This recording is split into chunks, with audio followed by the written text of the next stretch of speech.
A retired neurosurgeon sits silently as her son's fiancée hurls Spanish insults, calling her a pathetic old cow in front of a CEO and dinner guests. What this cruel woman doesn't know, Dr. Angela Mitchell speaks 5 languages fluently. Tonight, decades of quiet dignity will explode into the most devastating linguistic takedown ever witnessed at a dinner table. Welcome to a story of hidden strength, family betrayal, and the moment when staying silent becomes the loudest statement of all. Watch until the end to see how one woman's secret knowledge transforms humiliation into triumph. And don't forget to comment your city so I can see how far this incredible story has traveled. I never thought a dinner invitation would change the entire trajectory of my life. At 58, I believed my days of surprises were behind me after all. When you've spent 3 decades cutting into human brains, saving lives at 4 in the morning, and navigating the testosterone fueled halls of neurosurgery, you assume you've seen it all. But that Tuesday evening in October, sitting in the elegantly appointed dining room of my son's fiancée, I discovered that some storms brew in the most unexpected places. My name is Dr. Angela Mitchell, though most people just call me Angela now. The doctor feels strange after 2 years of retirement, like wearing a coat that no longer fits quite right. For 32 years, I held human lives in my hands, performed miracles that would have been impossible just decades before, and earned the respect of colleagues who initially saw me as nothing more than an anomaly in their boys' club. I was the second woman ever accepted into the neurosurgery program at Johns Hopkins, the first Latina to head the department at Presbyterian Hospital, and the only surgeon in our region who specialized in pediatric brain tumors. But none of that seemed to matter as I sat across from Martina Perez, my son Daniel's fiancée of 8 months, watching her arrange the place settings with the precision of someone who had clearly spent considerable time planning this evening. Everything about her screamed careful calculation, from the way she'd positioned the flowers to ensure everyone could see her engagement ring, to how she'd seated herself directly across from Richard Thompson, the CEO of Morrison and Associates, the consulting firm where she worked as a junior analyst. Daniel had been nervous about this dinner for weeks. My son, my brilliant, kind-hearted aerospace engineer's son, had been practically vibrating with anxiety every time we spoke about it. At 31, he still sought my approval for the big decisions in his life, though he'd never admit it out loud. This dinner was supposed to be his formal introduction of Martina to our extended circle, a chance for his colleagues, friends, and family to meet the woman he claimed to love desperately. Mom, she's just different from the women I usually date. He'd told me over coffee 3 weeks prior, his hands fidgeting with his napkin in that way he'd done since childhood when he was worried about something. She's ambitious, you know. She's got these big plans for her career, and she doesn't just want to be someone's girlfriend or wife. She wants to be someone important. I had smiled and nodded, keeping my reservations to myself. It wasn't that I disapproved of ambitious women. God knows I'd been called worse things than ambitious in my career. It was something else about Martina, something I couldn't quite put my finger on during our previous brief meetings. She was polite enough, certainly beautiful with her perfectly styled dark hair and designer clothes, but there was a calculating quality to her interactions that reminded me of the pharmaceutical reps who used to visit our hospital all charm and smiles when they wanted something, but with an underlying coldness that felt transactional. The guest list for tonight's dinner read like a who's who of Daniel's professional and personal life. Richard Thompson, the CEO, had surprised everyone by accepting the invitation, a man in his 60s who rarely socialized with employees below the executive level. Sarah Chen, Daniel's closest colleague and the lead engineer on their current aerospace project, sat to my left with her husband Marcus. Carlos Rodriguez, Daniel's best friend since college, and the one person who knew all of my son's secrets, had driven down from Sacramento for the evening. Martina's parents, Miguel and Rosa Perez, sat stiffly near the head of the table, clearly as nervous as I felt about the formal nature of the evening. And then there was Martina's inner circle 3 women, she'd introduced as her closest friends from work and graduate school. Jennifer Walsh, a sharp-eyed marketing coordinator who seemed to analyze every word spoken as if looking for weaknesses. Amanda Foster, whose laugh was just a decibel too loud, and whose comments carried a subtle meanness that she disguised as humor. And Lisa Park, who had barely looked up from her phone since arriving, but occasionally made cutting observations about the food, the decor, or the other guests. The dining room itself was a testament to Martina's desire to impress. She'd rented this space in an upscale restaurant that allowed private parties complete with a personal chef and wait staff. The table was set with crisp white linens, expensive-looking china, and enough silverware to perform surgery and observation that made me smile grimly to myself. Tall candles cast a warm glow over everything, and soft jazz played from hidden speakers. It was the kind of setup that whispered success and sophistication, the kind of evening that was meant to communicate that Martina was a woman who had arrived even if she was only 28 and still climbing the corporate ladder. As we settled in for the first course, a butternut squash bisque that the chef had prepared with entirely too much fanfare, the conversation began innocuously enough. Richard asked Daniel about the progress on their latest project, a navigation system for commercial aircraft that could revolutionize how planes handled emergency situations. Sarah chimed in with technical details, and for a few minutes, I felt proud watching my son hold his own in a discussion with his CEO and lead colleague. But I noticed how Martina kept steering the conversation back to herself, to her work, to her achievements at Morrison and Associates. She mentioned her MBA from USC at least 3 times in the first 20 minutes and somehow managed to work in references to her connections with various high-profile clients. It wasn't exactly bragging, it was too subtle for that, but it was a masterclass in self-promotion disguised as casual conversation. Angela Martina tells me you're recently retired, Richard said, turning his attention to me as the soup bowls were cleared away. What kind of work did you do? Before I could answer, Martina jumped in with a laugh that didn't quite reach her eyes. Oh, Angela was a doctor, hospital work, you know. Very different from what we do in the corporate world. The dismissiveness in her tone was slight but unmistakable. Hospital work. As if I'd been checking blood pressures and taking temperatures rather than performing brain surgery on premature infants and removing tumors from the eloquent areas of people's cortexes. I felt Daniel stiffen beside me. He'd caught it too. Actually, I said calmly, setting down my water glass, I was a neurosurgeon. I specialized in pediatric cases and complex tumor removals. Richard's eyebrows rose with genuine interest. Neurosurgery, that's incredible. You must have some fascinating stories. She does, Daniel said, his voice carrying a note of protective pride. Mom performed over 3,000 surgeries during her career. She was department head at Presbyterian for 15 years. I saw something flicker across Martina's face, annoyance perhaps, or calculation. She'd been caught minimizing my achievements in front of her CEO, and she wasn't pleased about it, but her smile never wavered. How wonderful, she said, though her tone suggested she found it anything but. It must be quite an adjustment going from such an intense career to retirement. What do you do with yourself now? There it was again, that subtle condescension, as if retirement were some kind of failure rather than a choice I'd made after 3 decades of saving lives. I could see Daniel starting to bristle, but I placed a gentle hand on his arm under the table. I'm exploring new interests, I said simply. Travel volunteer work, spending time with family. How nice, Martina replied, and I caught the quick glance she exchanged with her friend Jennifer. It must be wonderful to have so much free time. The second course arrived, seared duck breast with a cherry reduction that looked beautiful and tasted even better. The chef had clearly outdone himself, and I made a mental note to compliment Martina on her choice of venue, despite my growing discomfort with her attitude.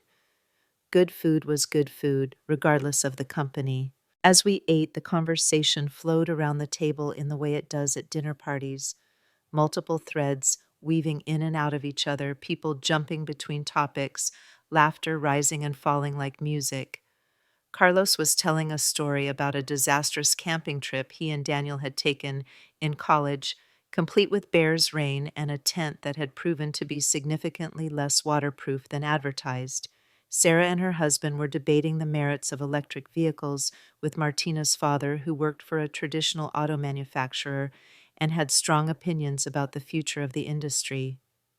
I found myself mostly listening, contributing when asked direct questions, but otherwise content to observe. It was something I'd learned during my surgical career, the importance of watching, of reading the room, of catching the subtle signals that others might miss. In the operating room, a patient's condition could change in seconds, and the surgeon who survived and thrived was the one who noticed the small changes before they became big problems. And I was noticing things. I noticed how Martina's friends seemed to take their cues from her, laughing when she laughed, agreeing with her opinions, even when they just expressed contrary views. I noticed how she kept checking Richard's reactions to everything she said, adjusting her stories based on his responses. I noticed how she barely touched her food, too focused on managing the social dynamics of the table to actually eat. But most of all, I noticed the way she looked at me when she thought I wasn't paying attention. There was something calculating in those glances, something that suggested she saw me as an obstacle rather than a future family member. I'd seen similar looks from competing surgeons at medical conferences, from pharmaceutical executives who wanted my endorsement for their products, from hospital administrators who saw my department as too expensive and too demanding. It was the look of someone trying to figure out how to neutralize a threat. The main course was spectacular filet mignon cooked to perfection, accompanied by roasted vegetables that actually tasted like vegetables rather than the overcooked mush that passed for fine dining at too many upscale establishments. The wine that Martina had selected, a Cabernet Sauvignon that probably cost more than most people spend on groceries in a week, paired beautifully with the beef. "This is really exceptional, Martina," Richard said, raising his glass. "You've outdone yourself." Martina practically glowed under the praise. "I wanted everything to be perfect for Daniel. This is such an important evening for us."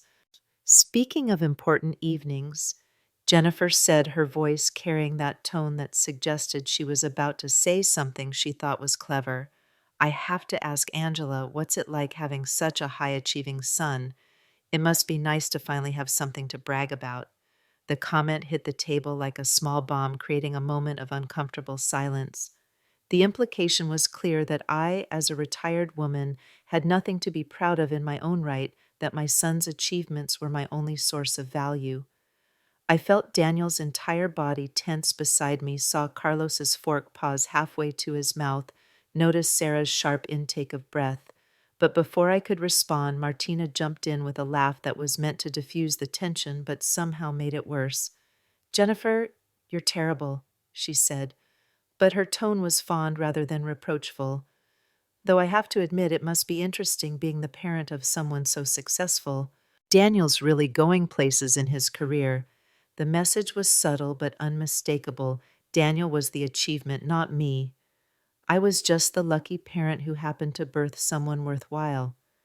I saw the calculation behind it. She was establishing hierarchies, positioning herself and Daniel as a successful young couple, while relegating me to the role of proud but ultimately irrelevant mother. I took a sip of wine and smiled. "I'm very proud of Daniel," I said calmly. "Though I have to say, after 30 years of brain surgery, most other achievements tend to look fairly manageable by comparison." It was a gentle reminder delivered without heat, but it landed exactly as intended. Richard chuckled appreciatively, and I saw him reassessing me with new interest. Carlos grinned and raised his glass in a small salute. Even Martina's parents nodded with obvious approval, but Martina's smile tightened almost imperceptibly, and I caught the look that passed between her and her friends. I just committed the sin of refusing to be diminished, and they didn't like it. "Of course," Amanda said, her voice dripping with false sweetness. "Surgery must have been so demanding. It's probably a relief to finally be able to relax and let someone else take care of the important work. The hits kept coming, each one designed to look innocent while carrying a poisonous payload. I was starting to understand that this wasn't coincidence or social awkwardness. This was a coordinated campaign to put me in my place to establish that despite my past achievements, I was now just an aging woman whose time had passed. I glanced around the table and saw that others were starting to notice too. Sarah was frowning, clearly uncomfortable with the direction of the conversation. Carlos looked like he wanted to say something but was holding back out of politeness. Even Richard seemed to be paying closer attention, his businessman's instincts apparently picking up on the undercurrents of hostility. But Daniel was the one who concerned me most. My son was gripping his fork so tightly his knuckles had gone white, and there was a flush creeping up his neck that I recognized from his childhood. He was about to explode, and that wouldn't help anyone. The important work never really stops, I said, keeping my voice level and pleasant. Even in retirement, there are always ways to contribute, different challenges, different rewards. How lovely, Lisa said, finally looking up from her phone long enough to join the conversation. It's so important for people to find purpose after their careers end. Hobbies, volunteer work, that sort of thing. Hobbies, volunteer work, that sort of thing. As if everything I'd accomplished, everything I'd built could be reduced to the equivalent of weekend pottery classes and church bake sales. I saw Daniel start to lean forward, ready to defend me, but I caught his eye and gave him the slightest shake of my head. This was my battle to fight, and I'd been fighting battles longer than these women had been alive. Absolutely. I agreed, my tone so pleasant it could have been mistaken for genuine enthusiasm. It's wonderful to have the freedom to choose what matters most. The conversation moved on, flowing back into safer territory as we finished the main course and prepared for dessert. But something had shifted in the dynamics of the table. Lines had been drawn, positions established. Martina and her friends had made their intentions clear. They saw me as someone to be managed, diminished, put in my place. They'd probably expected me to either get flustered and defensive or to retreat into wounded silence. They didn't know me very well. As the waitstaff cleared our plates and brought out what looked like an exquisite chocolate tart, accompanied by fresh berries and whipped cream, I found myself thinking about languages. It was an odd association, but my mind often made unexpected connections, a habit that had served me well in surgery, where the ability to see patterns and relationships that others missed could mean the difference between life and death. I thought about the Spanish lessons I'd taken in medical school initially just to better communicate with the growing Latino population at our hospital.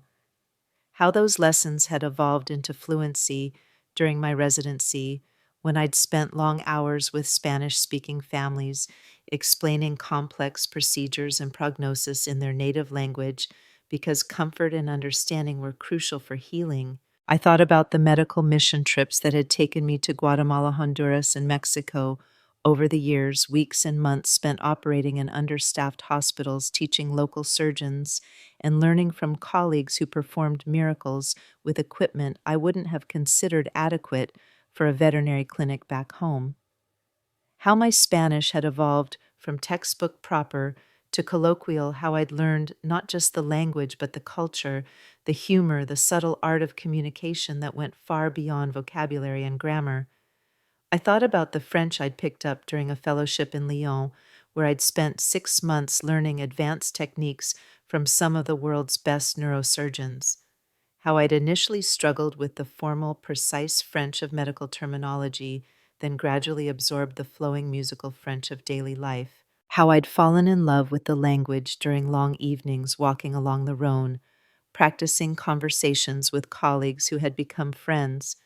I thought about the Italian that had come later during a sabbatical in Rome, where I'd studied historical surgical techniques and helped establish a pediatric neurosurgery program at a teaching hospital. How the Italian doctors had welcomed me not just as a colleague but as family, insisting I join them for long dinners where wine flowed and conversation ranged from surgical innovations to philosophy to the proper way to make risotto. I thought about all of this as I listened to the conversation swirl around me, as I watched Martina hold court with her friends, as I noticed the subtle ways she kept positioning herself as the star of the evening, while simultaneously working to diminish everyone else who might compete for attention. And then I heard her say something that made me sit up straighter, that focused my attention like a laser. She was speaking to Jennifer in Spanish, her voice low, but not quite low enough clearly, assuming that no one at the table would understand her. The words were casual, almost throwaway, but they hit me like a physical blow. Esta vieja vaca no sabe nada del mundo real. Mira como come como si no hubiera comido en días. This old cow doesn't know anything about the real world. Look how she eats like she hasn't eaten in days. The words hung in the air for a moment, audible to anyone who spoke Spanish, but meaningless to those who didn't. I felt my face grow warm, not with embarrassment, but with a slow-burning anger that I hadn't experienced in years. I glanced around the table and saw that no one else had understood Daniel was focused on Richard, who was asking him about his next project. Sarah was complimenting the dessert. Carlos was telling Martina's parents about his new job. No one had understood except me. Martina was still smiling that perfect hostess smile, cutting delicate bites of chocolate tart and making small talk with the other guests, acting as if she hadn't just called me an old cow in front of my son, my friends, and her own CEO. Her friends were giggling softly, clearly in on the joke, clearly enjoying the moment of secret cruelty. I took a careful bite of my dessert, using the time to think, to plan, to decide how I wanted to handle this moment that felt like a turning point. The tart was excellent, rich dark chocolate with just a hint of espresso, balanced perfectly by the tart sweetness of the berries. It deserved to be appreciated, and I was determined not to let Martina's nastiness ruin what was objectively a beautiful dessert. But as I ate, I was also calculating. This wasn't just a random insult thrown out in a moment of frustration. This was deliberate, planned cruelty. She'd spoken in Spanish specifically because she assumed I wouldn't understand, which meant she'd been thinking about this, looking for opportunities to demean me in front of others without consequences. The question was, what did I want to do about it?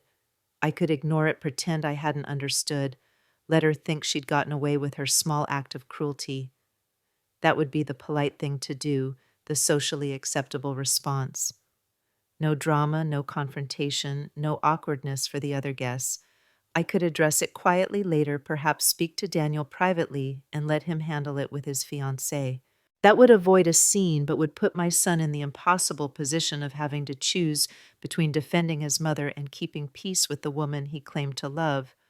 Or I could respond in kind, let her know that I'd understood every word and that her little game of linguistic hide and seek was over. As I weighed my options, Martina continued her Spanish commentary, apparently emboldened by what she perceived as my ignorance. Has visto como me mira como si fuera mejor que yo, una doctora jubilada que probablemente no puede ni usar una computadora. Have you seen how she looks at me like she's better than me, a retired doctor who probably can't even use a computer? This time Jennifer responded also in Spanish, her voice equally low but her delight obvious. Es patética. Mira, esa ropa parece que se vistió en los años 90. Y el pelo, Dios mío, ¿cuándo fue la última vez que fue a un salón? She's pathetic. Look at that outfit. It looks like she dressed in the 90s. And the hair. My God, when was the last time she went to a salon? I touched my hair self-consciously, then immediately annoyed myself for the gesture. There was nothing wrong with my hair. I'd had it styled just yesterday at a salon that charged more than these women probably made in a day. But their words were designed to burrow under my skin, to make me doubt myself, to make me feel small and insignificant. Amanda joined in her Spanish, heavily accented but enthusiastic. Al menos ahora Daniel puede tener una mujer de verdad en su vida, una que entienda el mundo moderno. At least now Daniel can have a real woman in his life, one who understands the modern world, a real woman. As if 32 years of surgical practice of saving lives and training the next generation of neurosurgeons of building a career in a field that had tried to exclude me at every turn, as if all of that made me somehow less real, less relevant, less worthy than a 28-year-old junior analyst who thought cruelty was clever as long as it was conducted in a foreign language. I looked around the table again at all these people who had no idea what was being said right in front of them.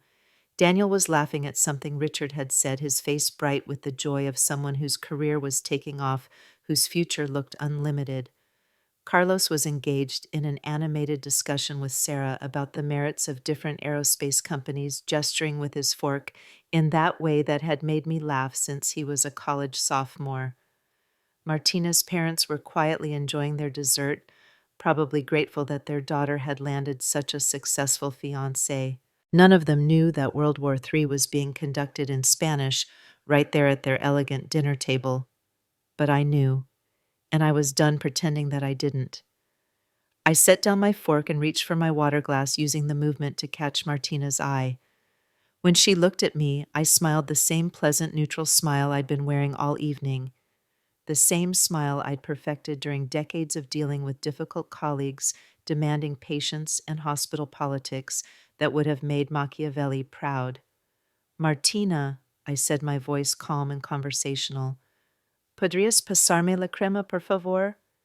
The effect was immediate and devastating. Martina's face went completely white, then flushed bright red as the implications hit her. Jennifer choked on her wine, coughing violently as she realized their private conversation hadn't been private at all. Amanda's fork clattered to her plate, and Lisa's phone slipped from her suddenly nerveless fingers. The rest of the table turned to look at me, confusion evident on their faces. They'd heard me speak Spanish clearly, fluently, with the easy confidence of someone who'd been using the language for decades, but they didn't understand why that simple request for cream had caused such a dramatic reaction from Martina and her friends. I didn't know you spoke Spanish. Martina managed her voice barely above a whisper. Hablo varios idiomas, I replied, still smiling pleasantly. Español, francés, italiano. Se aprende mucho cuando se viaja por trabajo médico. I speak several languages. Spanish, French, Italian. You learn a lot when you travel for medical work. The silence that followed was deafening. Everyone at the table could sense that something significant had just happened, but only half of them understood what it was. Martina looked like she might be sick, her carefully composed expression crumbling as she realized that every cruel comment, every petty insult, every attempt at secret mockery had been heard and understood. Daniel was looking back and forth between his fiancée and me, clearly trying to puzzle out what had just transpired. Mom, what's going on? Why does everyone look like they've seen a ghost? I looked at my son, my brilliant, kind-hearted son, who deserved so much better than a woman who would mock his mother in a language she thought I didn't understand, and felt my heart break a little. This wasn't how I'd wanted him to learn about the woman he'd planned to marry. This wasn't how any of this was supposed to go. But sometimes the truth has its own timeline, and tonight apparently was truth's moment to shine. Nothing important, mi amor, I said, the Spanish endearment rolling off my tongue as naturally as breathing. Just making sure I understand everything that's being said. And in that moment, as Martina's face crumpled completely and her friends stared at me with a mixture of horror and grudging respect, I realized that this dinner party was about to become very, very interesting. The storm I'd sensed brewing all evening was about to break, and I was standing right in the center of it. But for the first time all night, I was exactly where I wanted to be. The silence stretched on for what felt like an eternity, thick and suffocating like the air before a thunderstorm. I could practically hear the mental gears grinding as everyone at the table tried to process what had just happened. The shift in atmosphere was so palpable, I could have cut it with one of the surgical scalpels I'd wielded for 3 decades.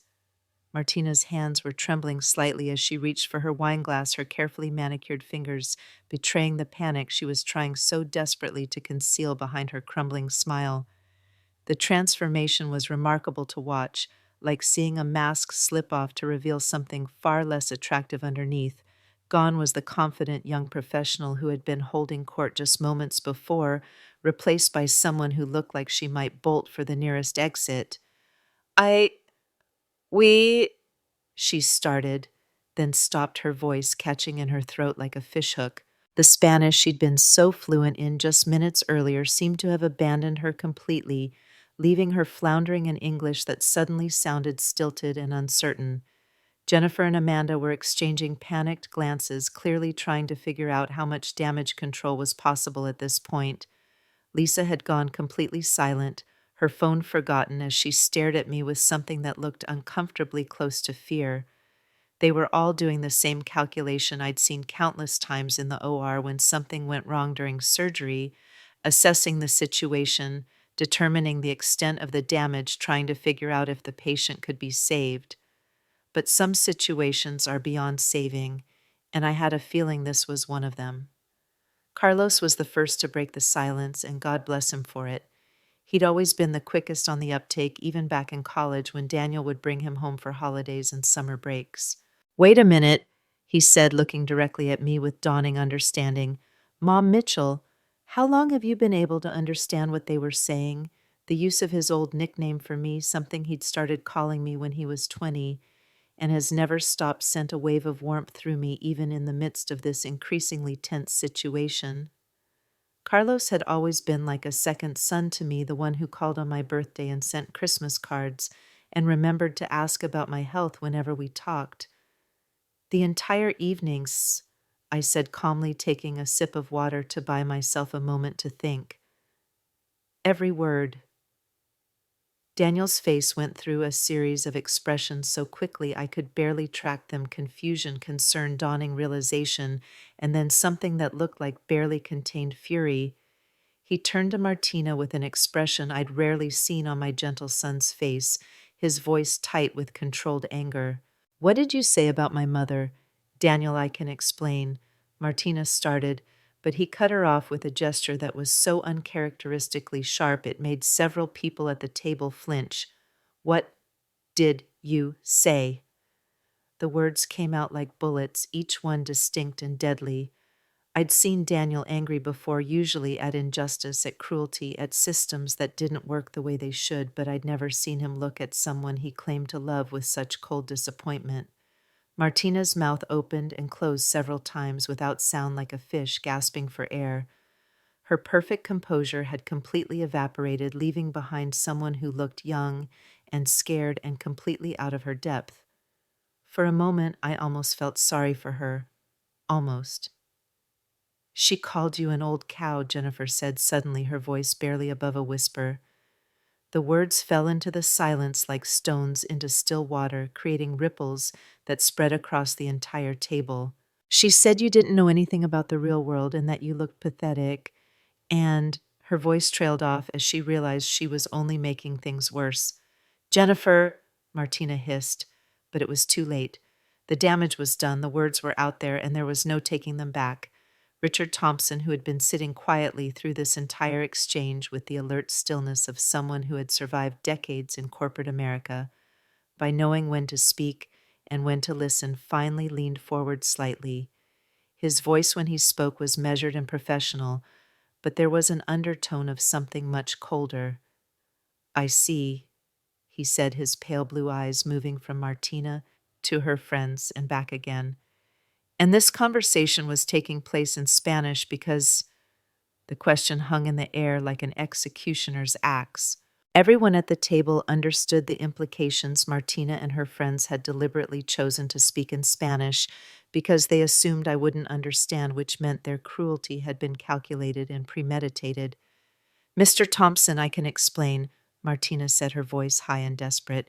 "It was just, we were just, you were just, what—" Richard's voice remained perfectly level, but I could see the businessman's mind working behind his eyes, calculating the implications of what he'd witnessed.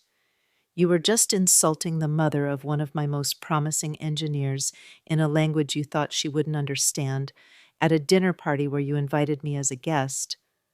The color drained from Martina's face so completely, I was briefly concerned she might faint. She worked for this man, reported to him, depended on him for her career advancement and professional future, and she just revealed herself to be the kind of person who engaged in calculated cruelty when she thought no one was watching. Sir, it wasn't meant we didn't think. That much is clear, Richard interrupted, his tone still conversational, but with an edge that could have cut glass. The question is what we do about it now. Sarah, who had been sitting quietly beside me throughout this entire exchange, suddenly reached over and placed her hand gently on my arm. Her touch was warm and supportive, a small gesture of solidarity that meant more to me than she probably realized. Angela, she said softly, I'm so sorry you had to hear that. It was inexcusable. I looked at this brilliant young woman who worked with my son, who had always treated me with respect and kindness during our brief meetings, and felt a rush of gratitude for her simple humanity. Thank you, Sarah. That means a great deal. It means a great deal to me, too, Daniel said, his voice still tight with anger, but directed now at Martina rather than the situation in general. I want to know exactly what was said. All of it. I saw Martina flinch as if he'd struck her. This was the moment she'd been dreading, the moment when all her careful calculations and social maneuvering collapsed into the harsh light of accountability. Ella dijo que era una vaca vieja que no sabía nada del mundo real, I said, my voice steady and clear.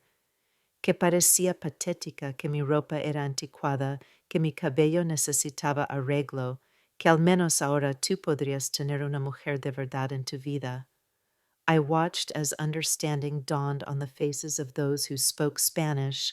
Carlos's expression darkened considerably, and I saw Martina's parents exchange horrified looks. They understood exactly what their daughter had done, and they clearly didn't approve. What did she say? Daniel asked, his voice dangerously quiet. Carlos cleared his throat, looking uncomfortable but determined to tell the truth. She said Martina called you an old cow who doesn't know anything about the real world, that you looked pathetic, your clothes were outdated, your hair needed work, and that at least now Daniel could have a real woman in his life. The words landed like physical blows around the table. I heard Sarah's sharp intake of breath, saw Richard's eyebrows raise in what looked like professional assessment of a very bad situation, watched Marcus shake his head in disgust. But it was Daniel's reaction that broke my heart. My son, my kind, gentle son, who had never spoken harshly to me in his entire adult life, looked like someone had just told him his entire world was built on quicksand. Martina, he said, and his voice was so quiet everyone had to lean forward to hear him. Is that what you really think of my mother, Ed? Daniel, no, it's not. It was girl talk. It didn't mean anything. Oh, girl talk. The words exploded out of him with a force that made several people jump. You called my mother a cow. You insulted her appearance, her intelligence, her worth as a human being, in front of your friends, in front of my CEO, in front of people who matter to both of us. And you did it in Spanish because you thought she wouldn't understand, which makes it 100 times worse because it was calculated. He was standing now, though. I hadn't seen him get up, his hands clenched at his sides, and his face flushed with an anger I'd rarely seen from my even-tempered son. Do you have any idea who my mother is?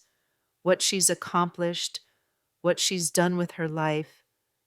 Daniel, please sit down, Martina pleaded, her eyes darting around the table as if looking for allies who were clearly not going to materialize.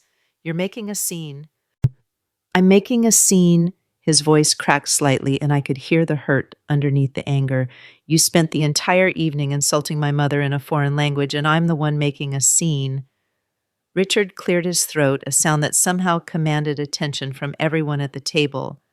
Perhaps, he said carefully, this would be better discussed privately. But Carlos, bless him, wasn't having any of it. No, sir, with all due respect, I think this needed to happen exactly like this, in front of everyone, because what Martina did wasn't private. She insulted Mrs. Mitchell in front of all of us. She just thought she was getting away with it. He turned to look directly at Martina, and his expression was colder than I'd ever seen it. Carlos was usually the peacemaker, the one who smoothed over conflicts and found common ground, but there was no compromise in his face now. You know what's really messed up about this, Martina, Mrs. Mitchell has been nothing but kind to you.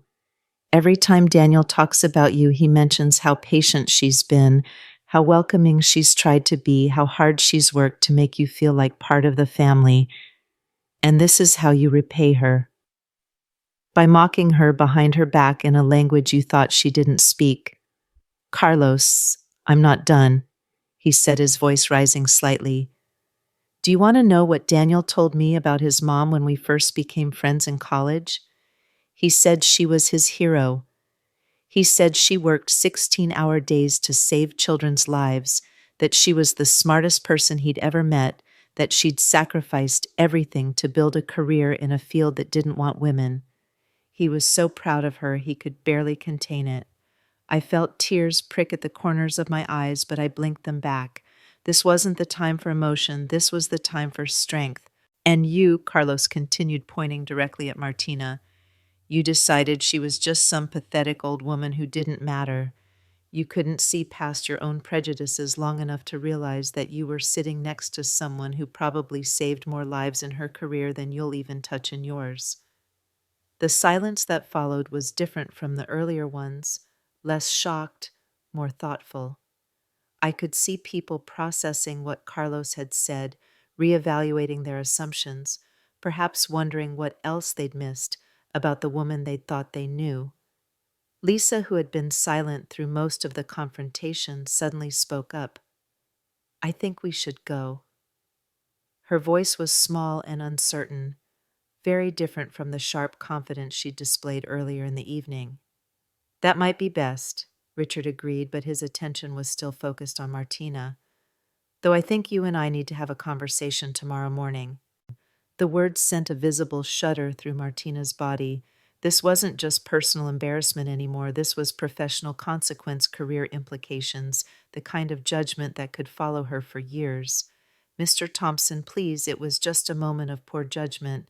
It was a moment that revealed your character, he said quietly. And character matters in my business.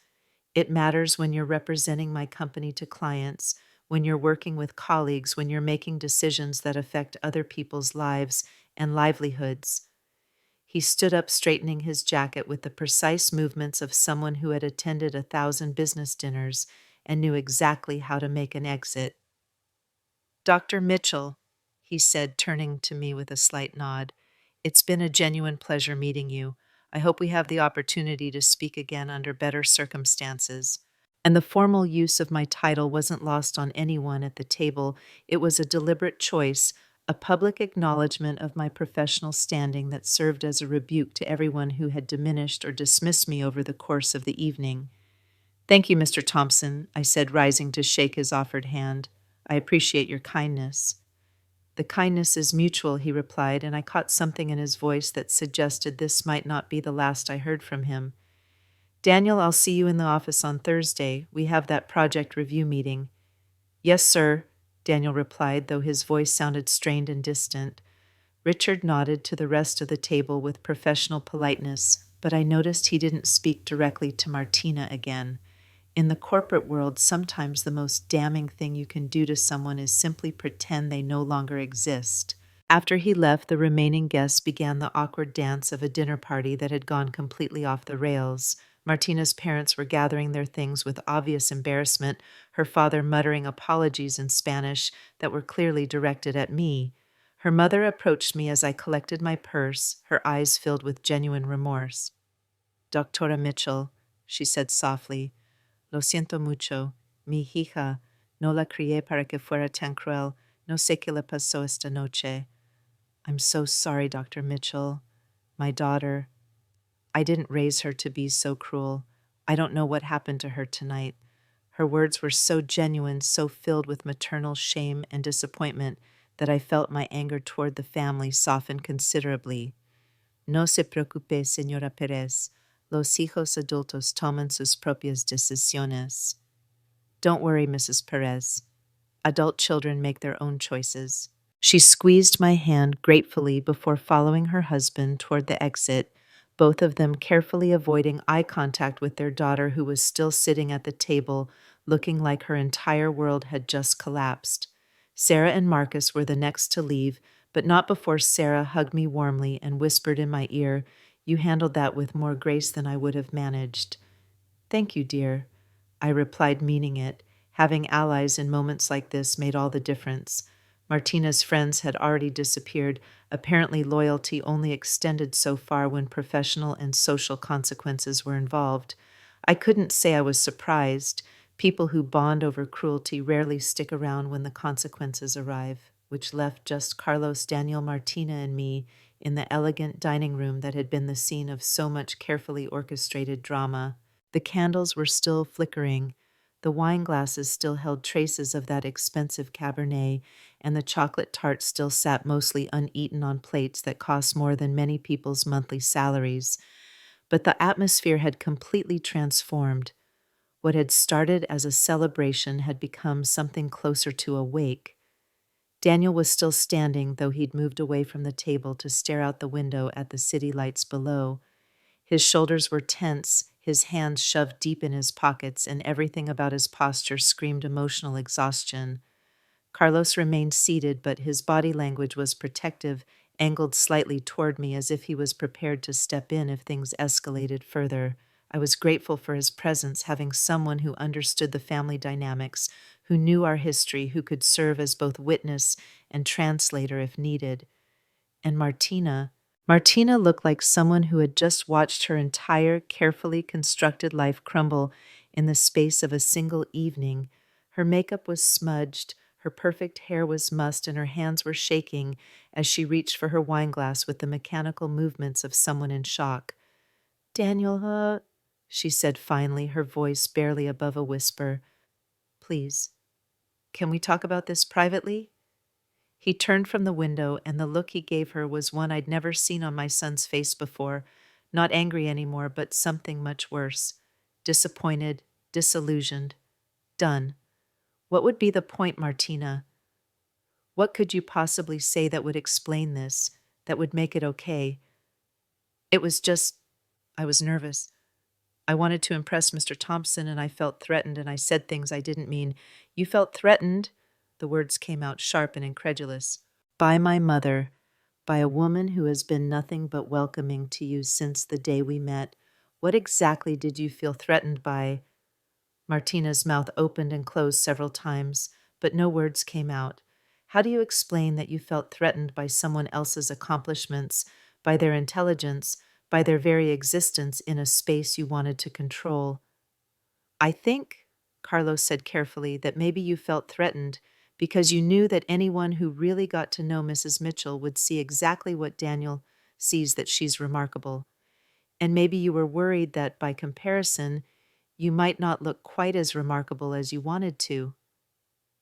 It was a devastatingly accurate observation, delivered with the kind of psychological insight that made me remember why Carlos had been such a good friend to Daniel all these years. He saw people clearly understood motivations, could cut through bullshit with surgical precision. "That's not, I don't," Martina started, but her protest lacked conviction. We all knew Carlos had hit the target dead center. "You know what the really sad part is?" Daniel said, finally moving away from the window to look directly at his fiancée. "You could have just gotten to know her. You could have asked about her career, her travels, her experiences. You could have learned from her, been inspired by her, maybe even become friends with her. Instead, you decided she was competition." He shook his head, and I could see the moment when something fundamental shifted in his relationship with this woman. It wasn't just about the insults. It was about what they revealed about her character, her values, her capacity for cruelty. "I can't marry someone who would do this," he said quietly. "I can't build a life with someone who thinks it's acceptable to mock and humiliate people when they think no one's listening. What happens when we have children? When they don't live up to your standards? When they embarrass you in front of people you want to impress? Daniel, no, please. What happens when I disappoint you? When I don't get the promotion you think I deserve? When I make a mistake at work or say the wrong thing at a party? Are you going to stand around speaking Spanish to your friends about what a loser you married? The questions hung in the air like arrows, each one finding its target with devastating accuracy. Martina was crying now, tears streaming down her face as she realized that this wasn't something she could fix with apologies or explanations. "Please," she whispered, "I love you." Daniel looked at her for a long moment, and I could see him considering those words, weighing them against everything that had happened tonight. When he finally spoke, his voice was gentle but final.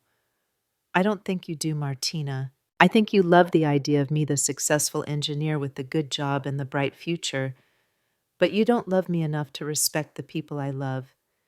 And if you don't respect my mother, then you don't really respect me either." He reached into his pocket and pulled out a small velvet box, the engagement ring he'd probably been planning to give her tonight in front of all these witnesses as the culmination of their perfect dinner party. Instead, he set it on the table between them like a period at the end of a very long, very painful sentence. "I think we're done here," he said simply. Martina stared at the ring box as if it might explode, her tears falling faster now. She looked young and lost and completely overwhelmed, and for a moment I felt that familiar surge of maternal instinct that made me want to comfort her. But then I remembered the calculated cruelty in her voice when she'd called me an old cow, the way she'd laughed with her friends as they mocked my appearance, the deliberate choice to speak in Spanish because she thought I wouldn't understand. This wasn't a moment of weakness or poor judgment. This was who she really was when she thought no one was watching. And Daniel, my brilliant, kind-hearted son, deserved so much better than that. "I'll take you home," Carlos offered quietly, and I wasn't sure if he was talking to me or to Daniel or to all of us. "No." Daniel said, his voice stronger now that he'd made his decision. "I'll take Mom home. I need some time to think, and I want to make sure she's okay." He looked at me, then really looked at me, and I saw something in his eyes that hadn't been there before, a new understanding of who I was, beyond just being his mother, a recognition of the strength it had taken to sit through this entire evening with dignity intact. "Mom," he said, "I'm sorry. I'm so sorry this happened." "It's not your fault, sweetheart," I replied, reaching out to touch his cheek the way I had when he was small and the world had hurt him. "You couldn't have known. But I should have. I should have seen it. I should have protected you." "You did protect me," I said firmly. "When it mattered most, you stood up for me. That's all any mother could ask for." We gathered our things in silence, leaving Martina sitting alone at the table, surrounded by the ruins of her carefully planned evening. As we reached the door, she called out one last time, "Daniel, please. Don't let it end like this." He paused, his hand on the doorframe, and for a moment I thought he might turn around, but then he shook his head and kept walking. "It already ended," he said without looking back. "Tonight when you showed me who you really are." And with that, we walked out into the cool October evening, leaving behind the wreckage of what was supposed to have been a celebration and stepping into an uncertain but somehow brighter future. The real question now was what came next. The drive to my house was quiet except for the soft hum of Daniel's Honda and the occasional sound of him shifting in the driver's seat. I could feel the weight of everything that had just happened settling between us, like a third passenger, heavy and complicated and impossible to ignore. My son's hands gripped the steering wheel with white-knuckled intensity, his jaw set in that way that told me he was processing, analyzing, trying to make sense of a world that had just shifted dramatically beneath his feet. I wanted to say something comforting, something motherly and wise that would help him navigate this emotional minefield, but the truth was I felt just as unsettled as he looked. Not because of Martina's insults. I'd survived far worse than being called an old cow by a woman young enough to be my daughter, but because of what this evening had revealed about the relationship I'd been trying so hard to support. "You knew, didn't you?" Daniel said suddenly, his voice cutting through the silence like a blade. "Before tonight, you knew something was wrong with her." I considered lying, giving him the gentle fiction that sometimes makes difficult truths easier to swallow. But Daniel had just demonstrated remarkable courage in standing up for what was right, Even when it cost him everything he thought he wanted, he deserved honesty in return. I admitted watching the familiar streets of my neighborhood slide past the window. Not the extent of it, certainly not the cruelty, but there were signs, little things. The way she looked at people she considered beneath her notice, how she talked about your achievements as if they reflected on her rather than you, the way she managed conversations like chess games, always positioning herself for advantage. He was quiet for a long moment, processing this information with the methodical precision that made him such a good engineer. "Why didn't you say anything? Because you loved her," I said simply, "or you thought you did." And sometimes people need to discover these things for themselves in their own time, in their own way. If I'd told you what I suspected, you might have dismissed it as maternal jealousy or overprotectiveness. You might have pulled away from me to prove your independence, and then where would we be? He pulled into my driveway and turned off the engine, but neither of us moved to get out. The October night was crisp and clear, stars visible despite the ambient light from the city, and my small house looked warm and welcoming with the porch light glowing against the darkness. "I feel so stupid, Bo," he said, his voice thick with self-recrimination. How did I not see it? How did I convince myself that someone capable of that kind of calculated cruelty was the person I wanted to spend my life with?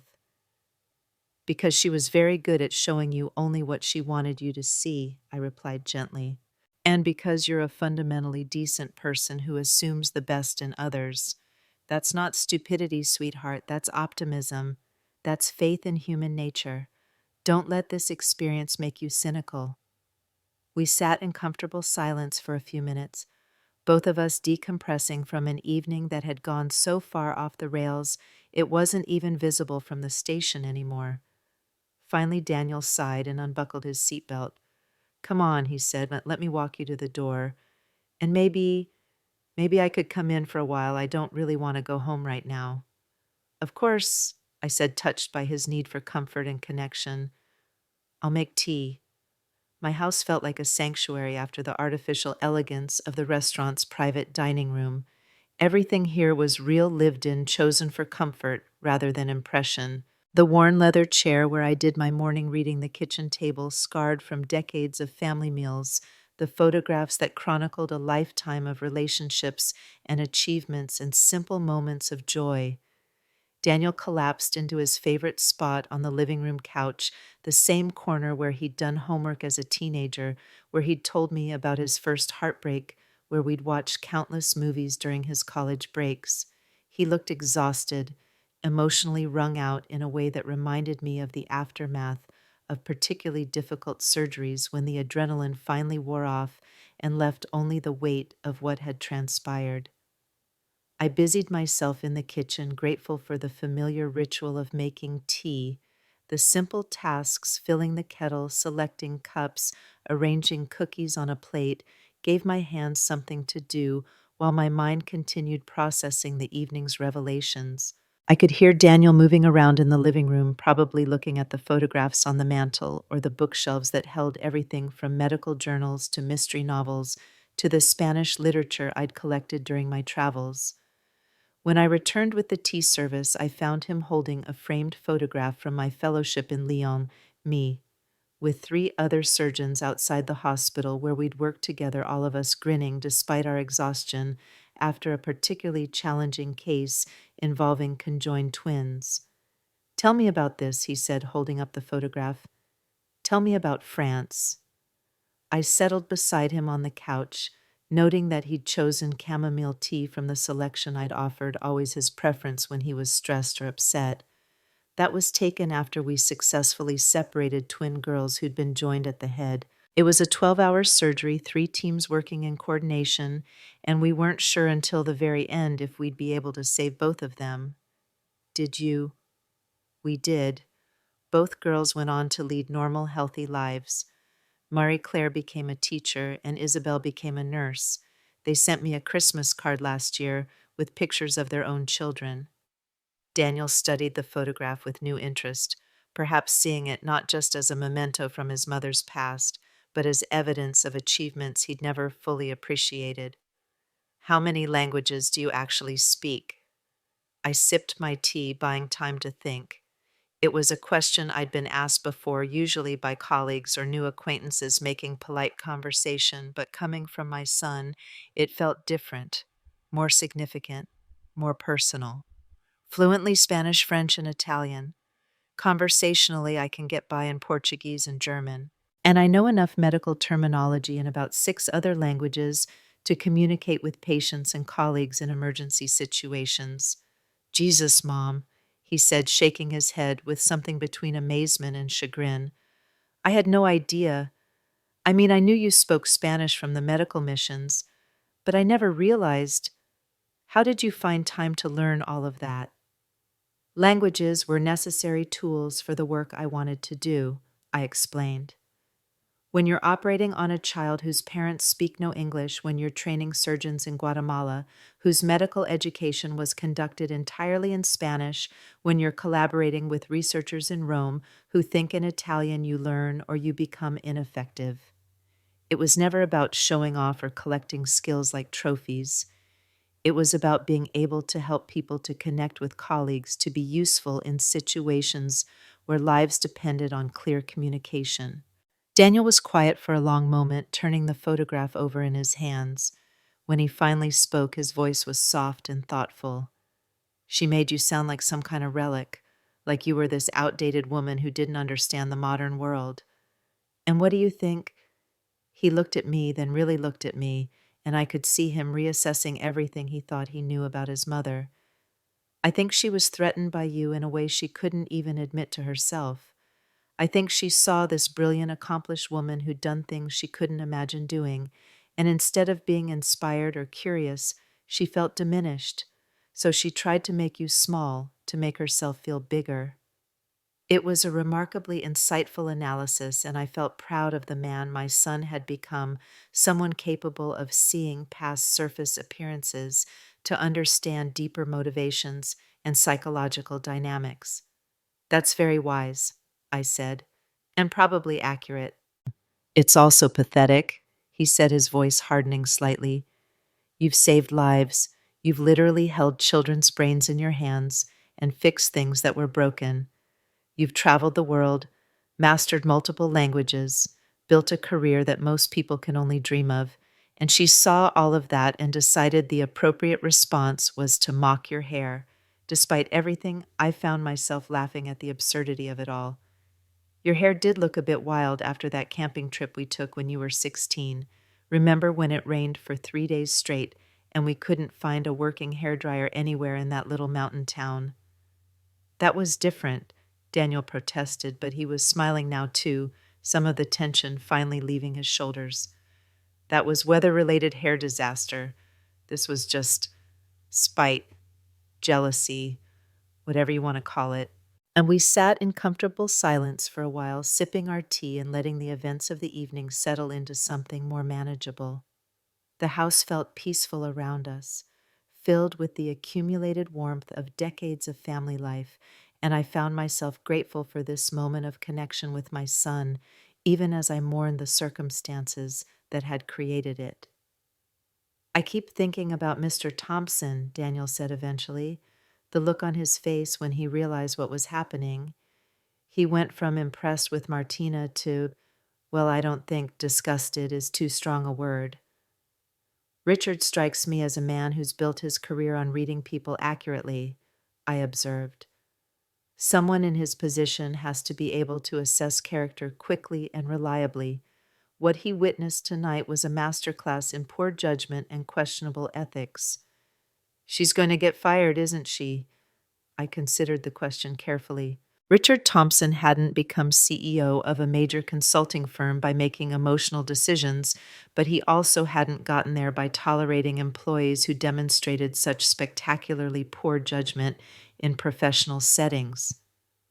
"Probably," I said honestly, "not because of what she said about me that was personal, but because of what it revealed about her character, her decision-making process, her ability to represent the company appropriately. If she's willing to engage in calculated cruelty at a dinner party where her CEO is present, what does that suggest about her judgment in other situations? Daniel winced, and I could see him working through the implications. His ex-fiancée hadn't just destroyed their personal relationship, she'd likely torpedoed her professional prospects as well. I should feel worse about that than I do, he admitted. But honestly, after what she said about you, after the way she acted, I can't bring myself to feel sorry for her. And before I could respond, my phone rang. The sound was jarring in the quiet of the evening, and I glanced at the display with surprise. It was past 10 o'clock late for most social calls, though not unusual for medical emergencies back when I was still practicing. Unknown number, I told Daniel, showing him the screen. Probably a telemarketer cut, he said. Let it go to voicemail. But something made me answer anyway. Perhaps intuition, perhaps curiosity, perhaps just the ingrained habit of someone who'd spent decades being available for emergencies. Hello? Dr. Mitchell, this is Richard Thompson. I apologize for calling so late, but I wanted to speak with you while tonight's events were still fresh in everyone's memory. I felt Daniel sit up straighter beside me, his attention immediately focused on my side of the conversation. I put the call on speaker so he could hear both sides. Mr. Thompson, I said, surprised but pleased to hear from him. No need to apologize. How can I help you? Actually, I was hoping I might be able to help you. What happened tonight was inexcusable, and I want you to know that I've already begun taking steps to address the situation professionally. But beyond that, I find myself curious about someone with your background and experience. Oh, Dr. Mitchell, my company is expanding into international markets, and we're encountering exactly the kinds of communication and cultural barriers that someone with your linguistic skills and international experience might be uniquely qualified to help us navigate. Would you be interested in discussing a consulting arrangement? I felt my eyebrows rise in surprise. Of all the possible outcomes from tonight's disaster, a job offer was not one I'd anticipated. That's very kind of you, Mr. Thompson, but I'm not sure I'm qualified for business consulting. My expertise is in medicine, not corporate strategy. With respect, Dr. Mitchell, I think you're underestimating yourself. What I witnessed tonight was someone who remained calm under pressure, who demonstrated remarkable emotional intelligence and cultural awareness, who handled a difficult situation with grace and dignity. Those are exactly the qualities we need when we're trying to establish relationships with clients in unfamiliar markets. Daniel was grinning now, clearly delighted by this unexpected turn of events. He made encouraging gestures, urging me to consider the offer seriously. I'm intrigued, I admitted, but I'd need to know more about what such a position would entail. Of course. Would you be available for lunch tomorrow? I'd like to discuss the details in person, and I think you might be surprised by how well your background aligns with what we're looking for. I glanced at Daniel, who was nodding enthusiastically, then at my calendar, which, given my retirement status, was notably empty. I believe I could make that work. Excellent. Shall we say 12:30 at the Metropolitan Club? I'll have my assistant call you with the details. That sounds perfect. Dr. Mitchell. One more thing. What happened tonight, the way you handled that situation, it was impressive. Not many people could have maintained such composure under those circumstances. Thank you, Mr. Thompson. That means a great deal coming from you. After we ended the call, Daniel was practically bouncing with excitement. Mom, this is incredible. Richard Thompson wants to hire you. He wants to discuss the possibility of hiring me, I corrected, but I couldn't deny that I felt a flutter of excitement myself. There's a significant difference. Still, this is amazing. I mean, talk about turning lemons into lemonade. I laughed at his enthusiasm, but his words resonated with me.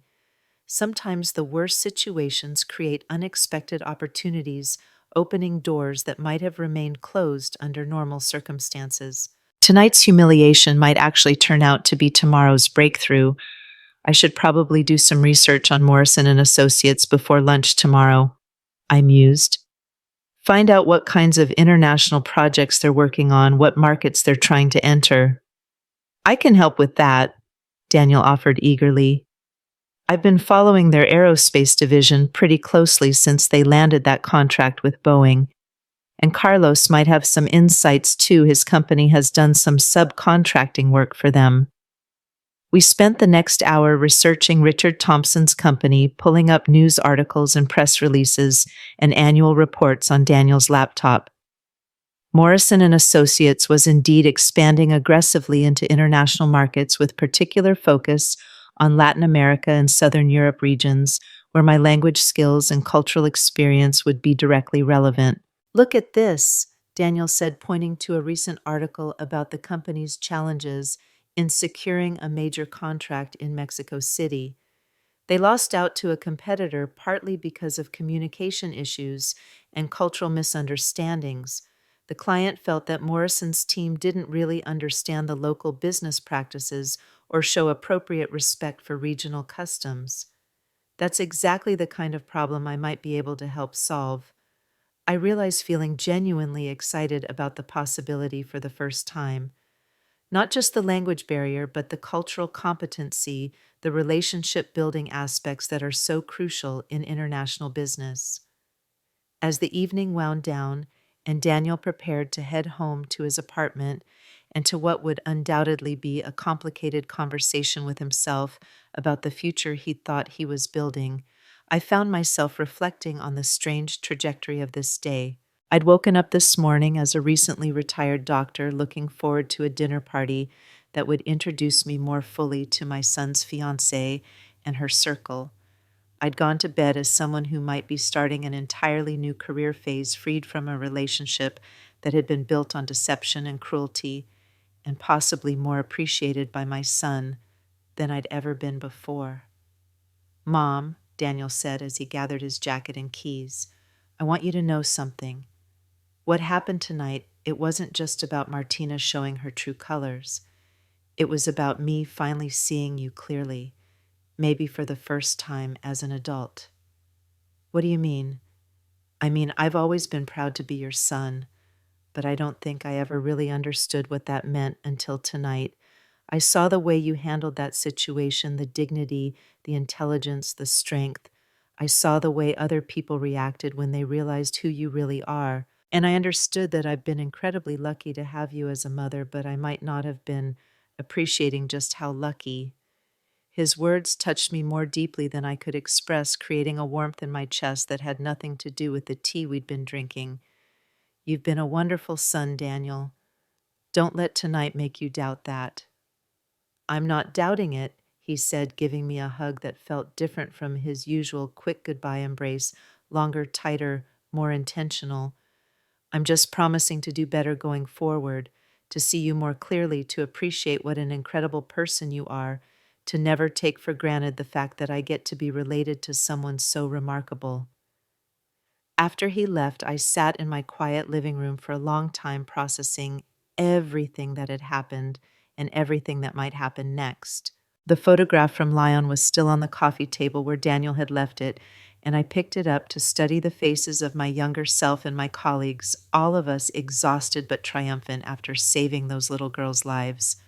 I thought that chapter of my life was over, that the days of new challenges and meaningful work and opportunities to make a difference were behind me. But maybe, just maybe, I'd been wrong about that. Maybe the best chapters were still waiting to be written. My phone buzzed with a text message from Carlos. Just wanted to check on both of you. Tonight was intense, but I'm proud of how you handled everything. Daniel's lucky to have you, and I think he finally realizes it. Let me know if you need anything. P.S. Martina's parents called to apologize again. They're mortified. I smiled and typed back, thank you for your support tonight. It meant everything to have you there. Daniel is doing okay. We had a good talk. And don't worry about her parents. They seem like decent people who raised a daughter they don't entirely recognize. Almost immediately, another text came through. Any thoughts on what happens next? I looked around my peaceful living room, thought about the lunch meeting tomorrow with Richard Thompson, considered the conversation I just had with my son about new chapters and unexpected opportunities. I think, I typed back, that life is about to get very interesting.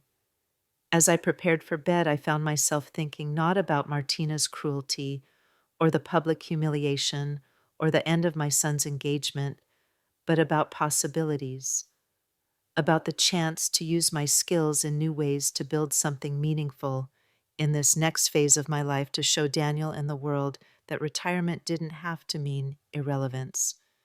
I'd spent 32 years saving lives in operating rooms. Maybe it was time to find out what other lives I might be able to save and in what other ways I might be able to make a difference.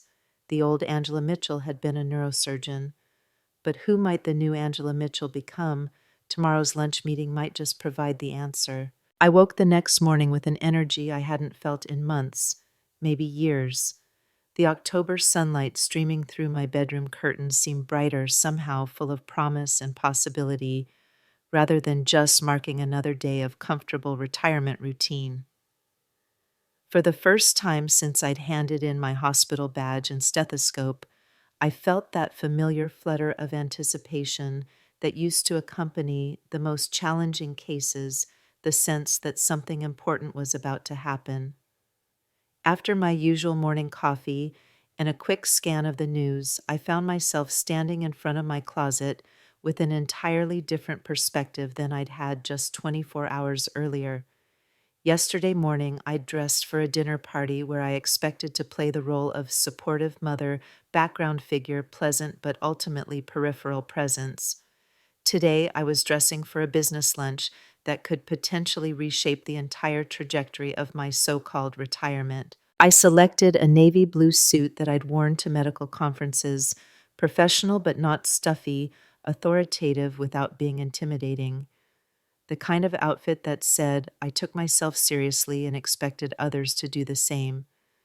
As I arranged my hair and applied makeup, I caught myself thinking in Spanish, then French, then Italian, my brain automatically shifting between languages in a way that hadn't happened since my last international medical mission 3 years ago. By 11:30, I was standing outside the Metropolitan Club, an imposing brick building that radiated the kind of old money discretion that had probably witnessed countless business deals, political arrangements, and career-defining conversations over the decades.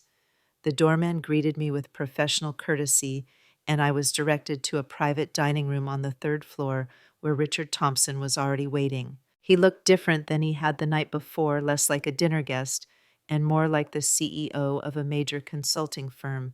His suit was perfectly tailored, his silver hair immaculately styled, and his handshake conveyed exactly the right combination of warmth and business-like efficiency. Dr. Mitchell, thank you for agreeing to meet with me on such short notice, he said, gesturing for me to take the seat across from him at a small table positioned near tall windows that overlooked the city. I hope you don't mind, but I took the liberty of ordering the salmon for both of us. The chef here is exceptional, and I thought it would save us time for more important conversation. That's perfectly fine, I replied, settling into the leather chair and accepting the glass of sparkling water he offered. Though I have to admit I'm curious about exactly what kind of important conversation we're about to have.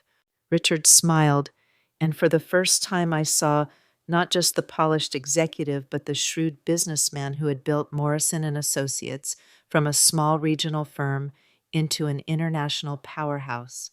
Let me start with what happened last night, he said, his voice taking on the precise tone of someone who had clearly given this considerable thought. What I witnessed wasn't just personal drama or social awkwardness. It was a masterclass in character assessment under pressure. You maintained perfect composure while being subjected to calculated cruelty. You demonstrated remarkable cultural and linguistic competency, and you handled the entire situation with a level of grace that I frankly found inspiring. I felt myself flush slightly at the praise, but I also detected something more strategic in his words. Thank you, but I suspect you didn't invite me to lunch just to compliment my behavior at dinner parties. You're absolutely right, he said, leaning forward slightly. Doctor, Mitchell, my company is at a crucial juncture. We're expanding aggressively into international markets, Latin America, Southern Europe, eventually Asia, and we're discovering that technical expertise alone isn't sufficient for success. We need people who understand cultural nuances, who can navigate complex social and business dynamics, who can build trust and rapport with clients from completely different backgrounds. The salmon arrived perfectly prepared and accompanied by vegetables that actually looked like they'd been treated with respect rather than boiled into submission. As we began eating, Richard continued his pitch with the smooth confidence of someone who had clearly rehearsed this conversation. Our recent attempt to secure a major infrastructure contract in Mexico City was a disaster, he admitted, not because we lacked the technical capabilities, but because our team fundamentally misunderstood the cultural expectations. We approached it like a typical American business deal, direct, efficient, focused on bottom line results. What we failed to appreciate was that our potential clients valued relationship building, personal connection, and demonstrated respect for their cultural traditions. And you lost the contract, I said, beginning to see where this was heading. We lost the contract to a smaller firm with inferior technical credentials, but superior cultural competency.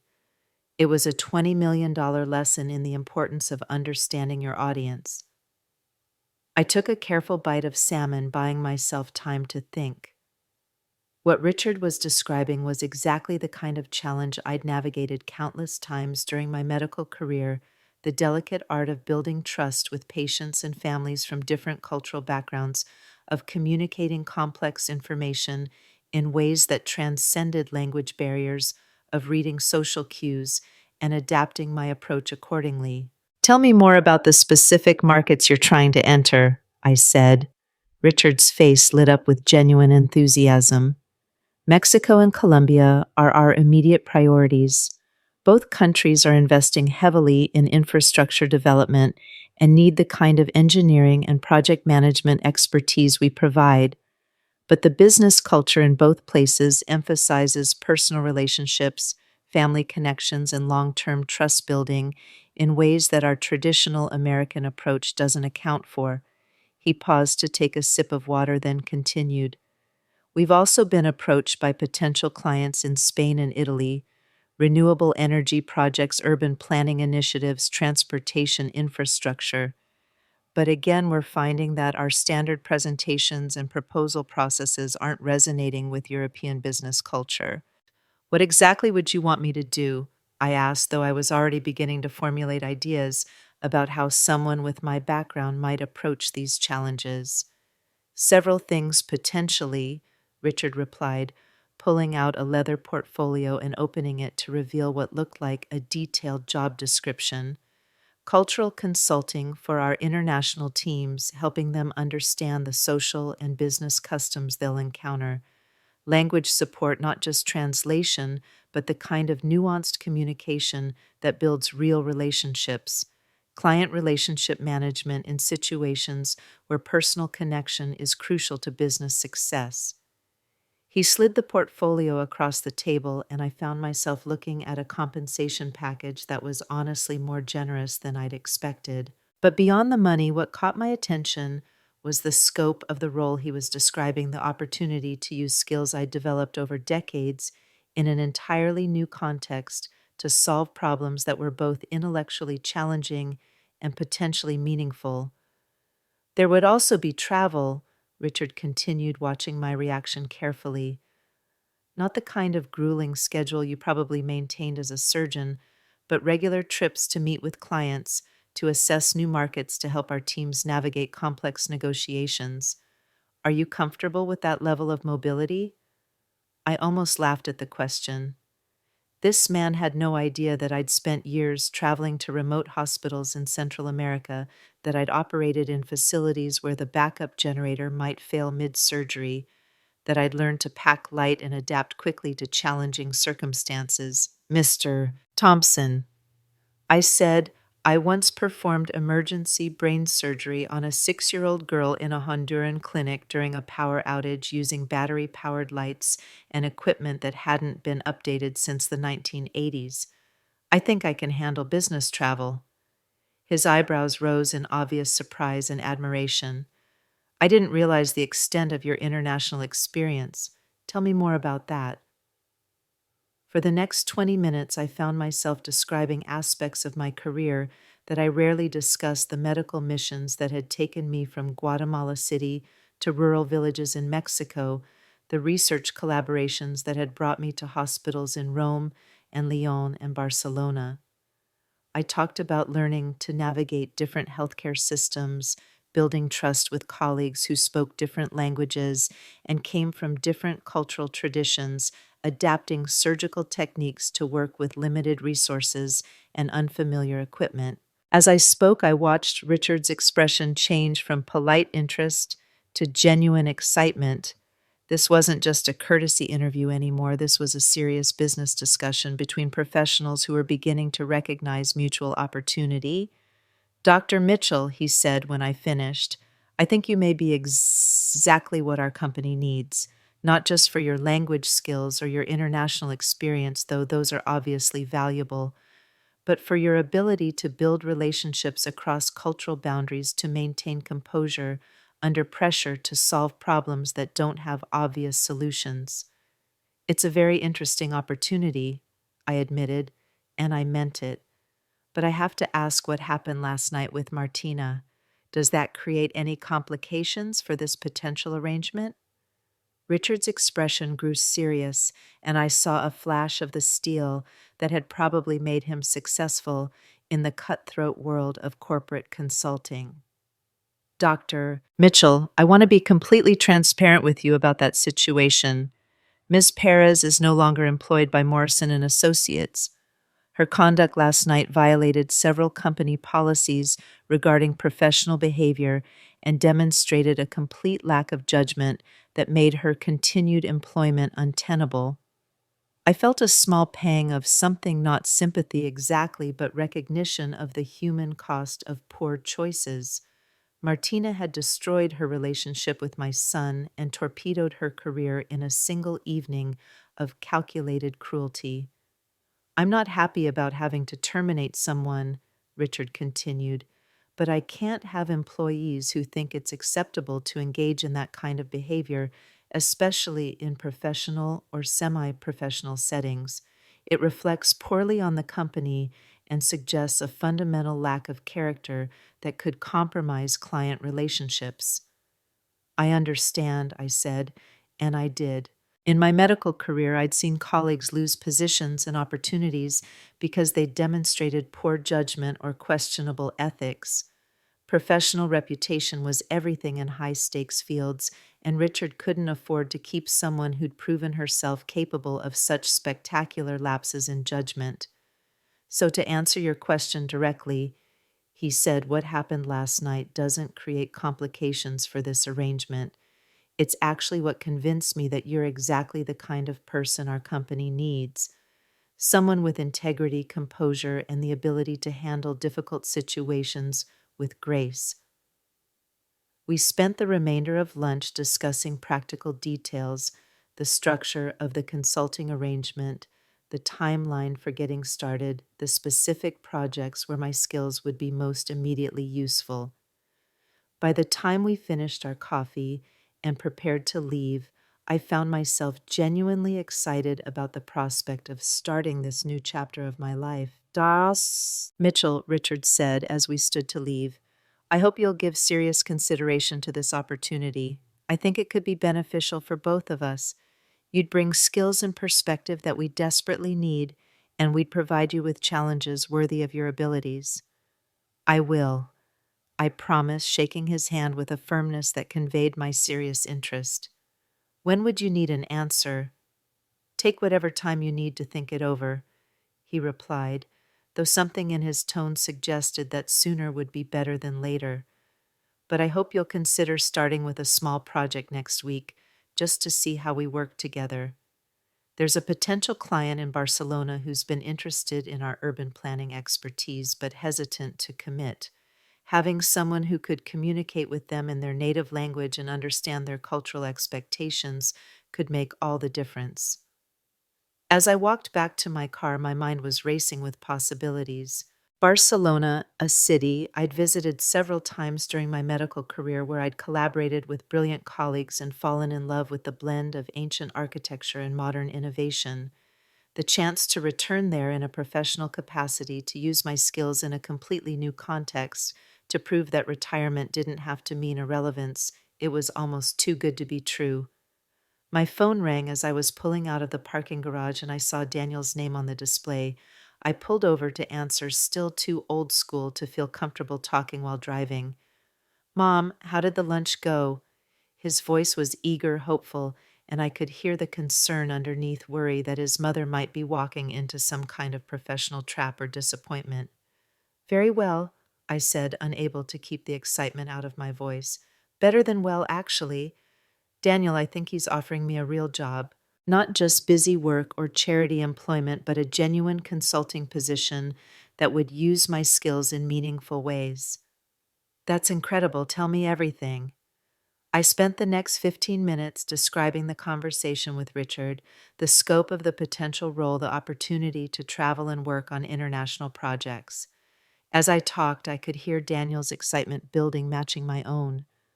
"Mom, this is perfect for you," he said when I finished.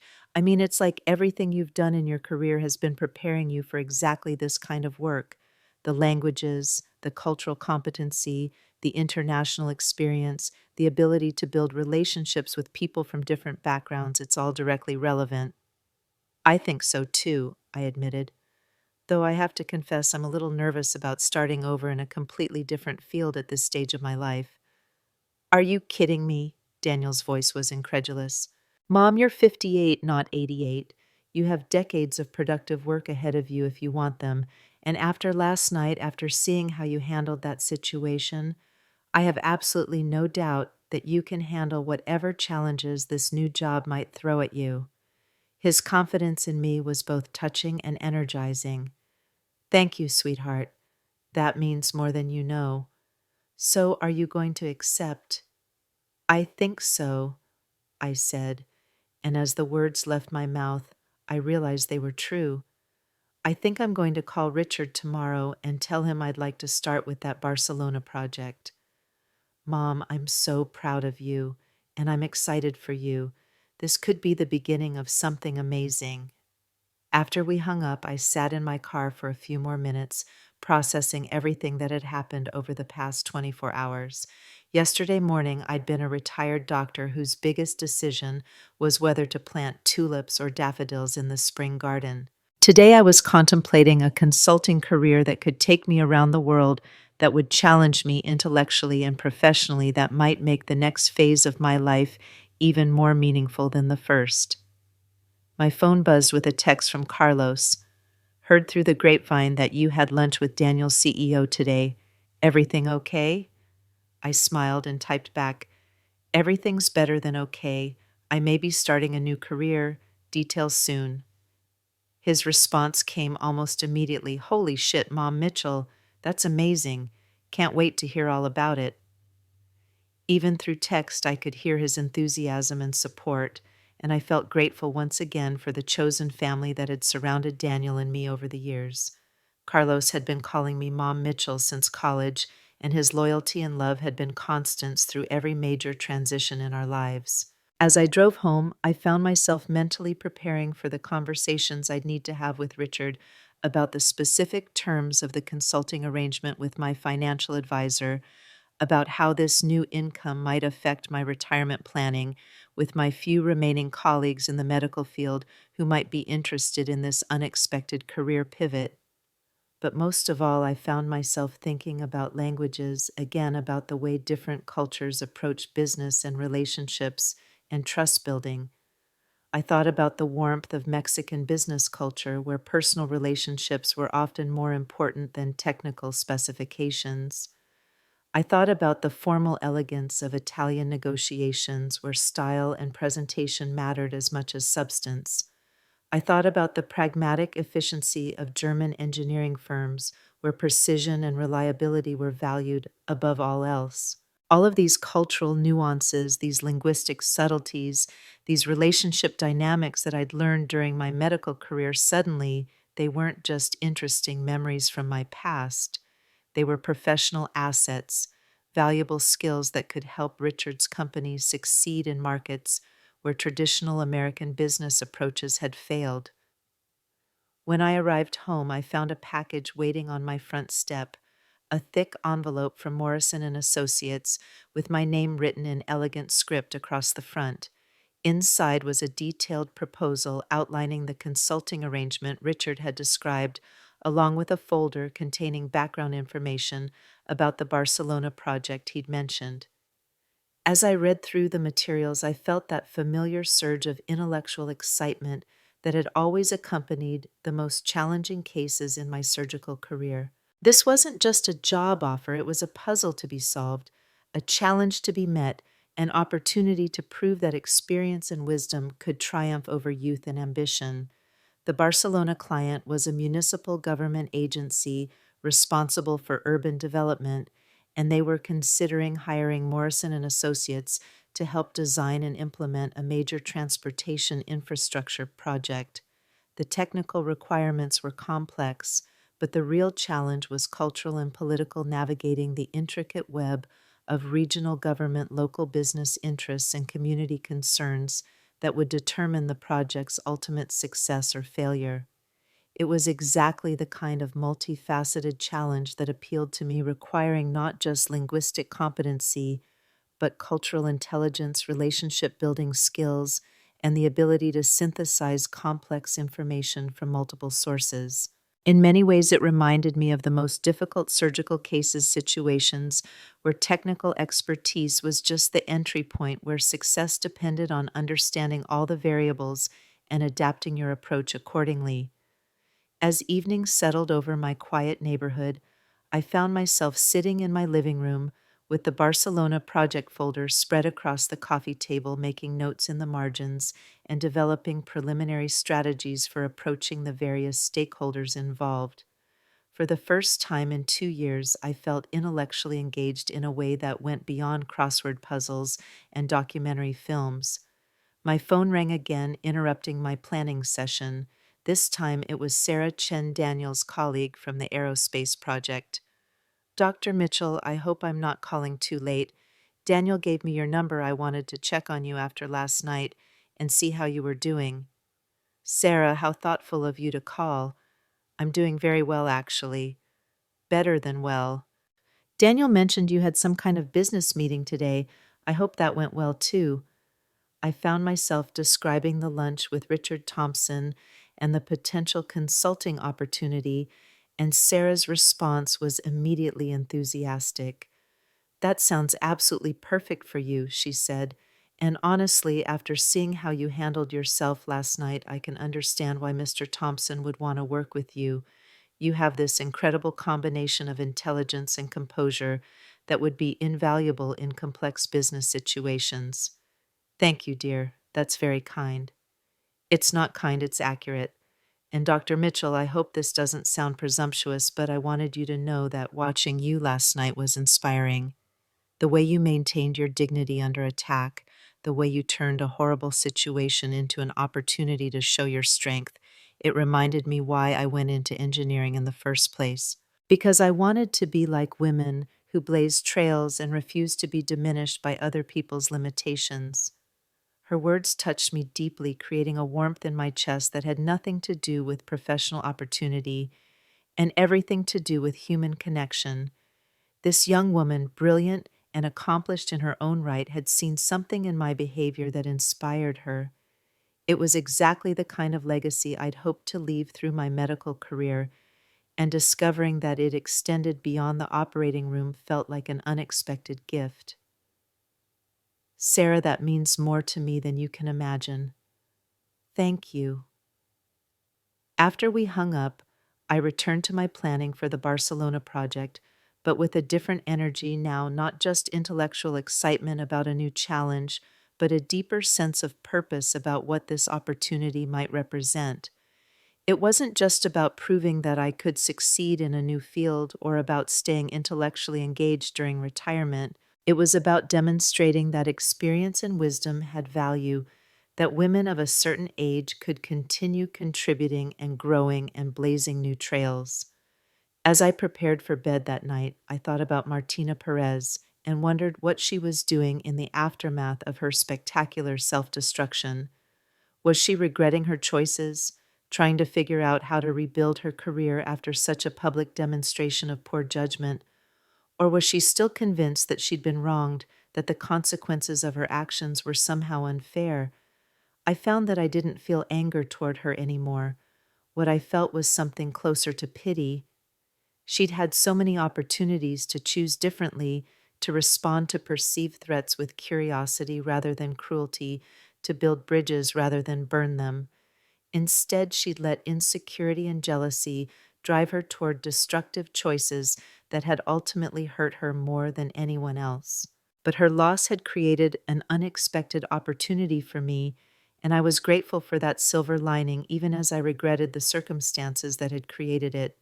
The last thing I did before turning off the light was to call Richard Thompson's office and leave a message for his assistant, confirming that I would be accepting the consulting position and was ready to begin work on the Barcelona project immediately.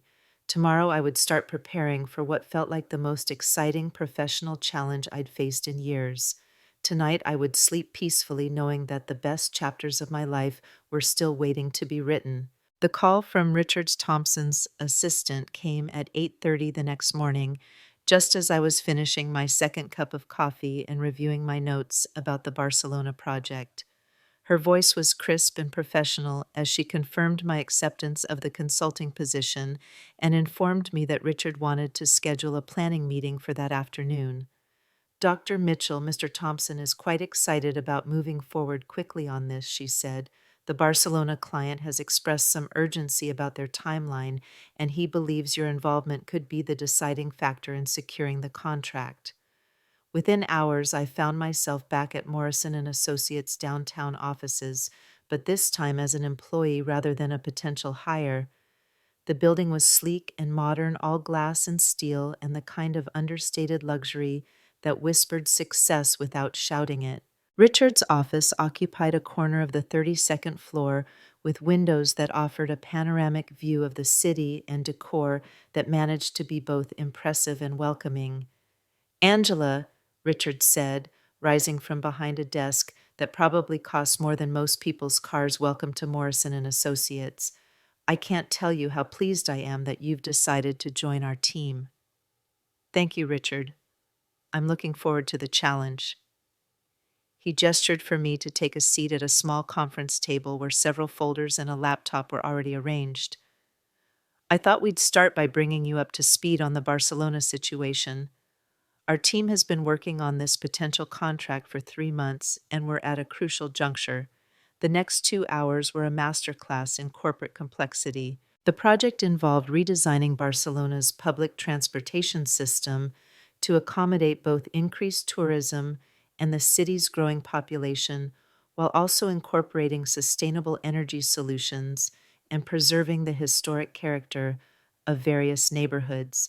It was exactly the kind of multifaceted challenge that required not just technical expertise, but cultural sensitivity and political acumen. "The technical aspects are straightforward," Richard explained, pulling up architectural renderings on his laptop. "Our engineering team has developed innovative solutions that would increase efficiency by 30% while reducing environmental impact. But the client committee has been hesitant to move forward, and our local contacts suggest it's because they don't feel we truly understand their priorities." "What kind of priorities?" I asked, though I suspected I already knew the answer. "Preservation of neighborhood character, respect for local traditions, meaningful community input in the planning process, the kind of intangible factors that don't show up in engineering reports but are crucial to public acceptance of major infrastructure changes."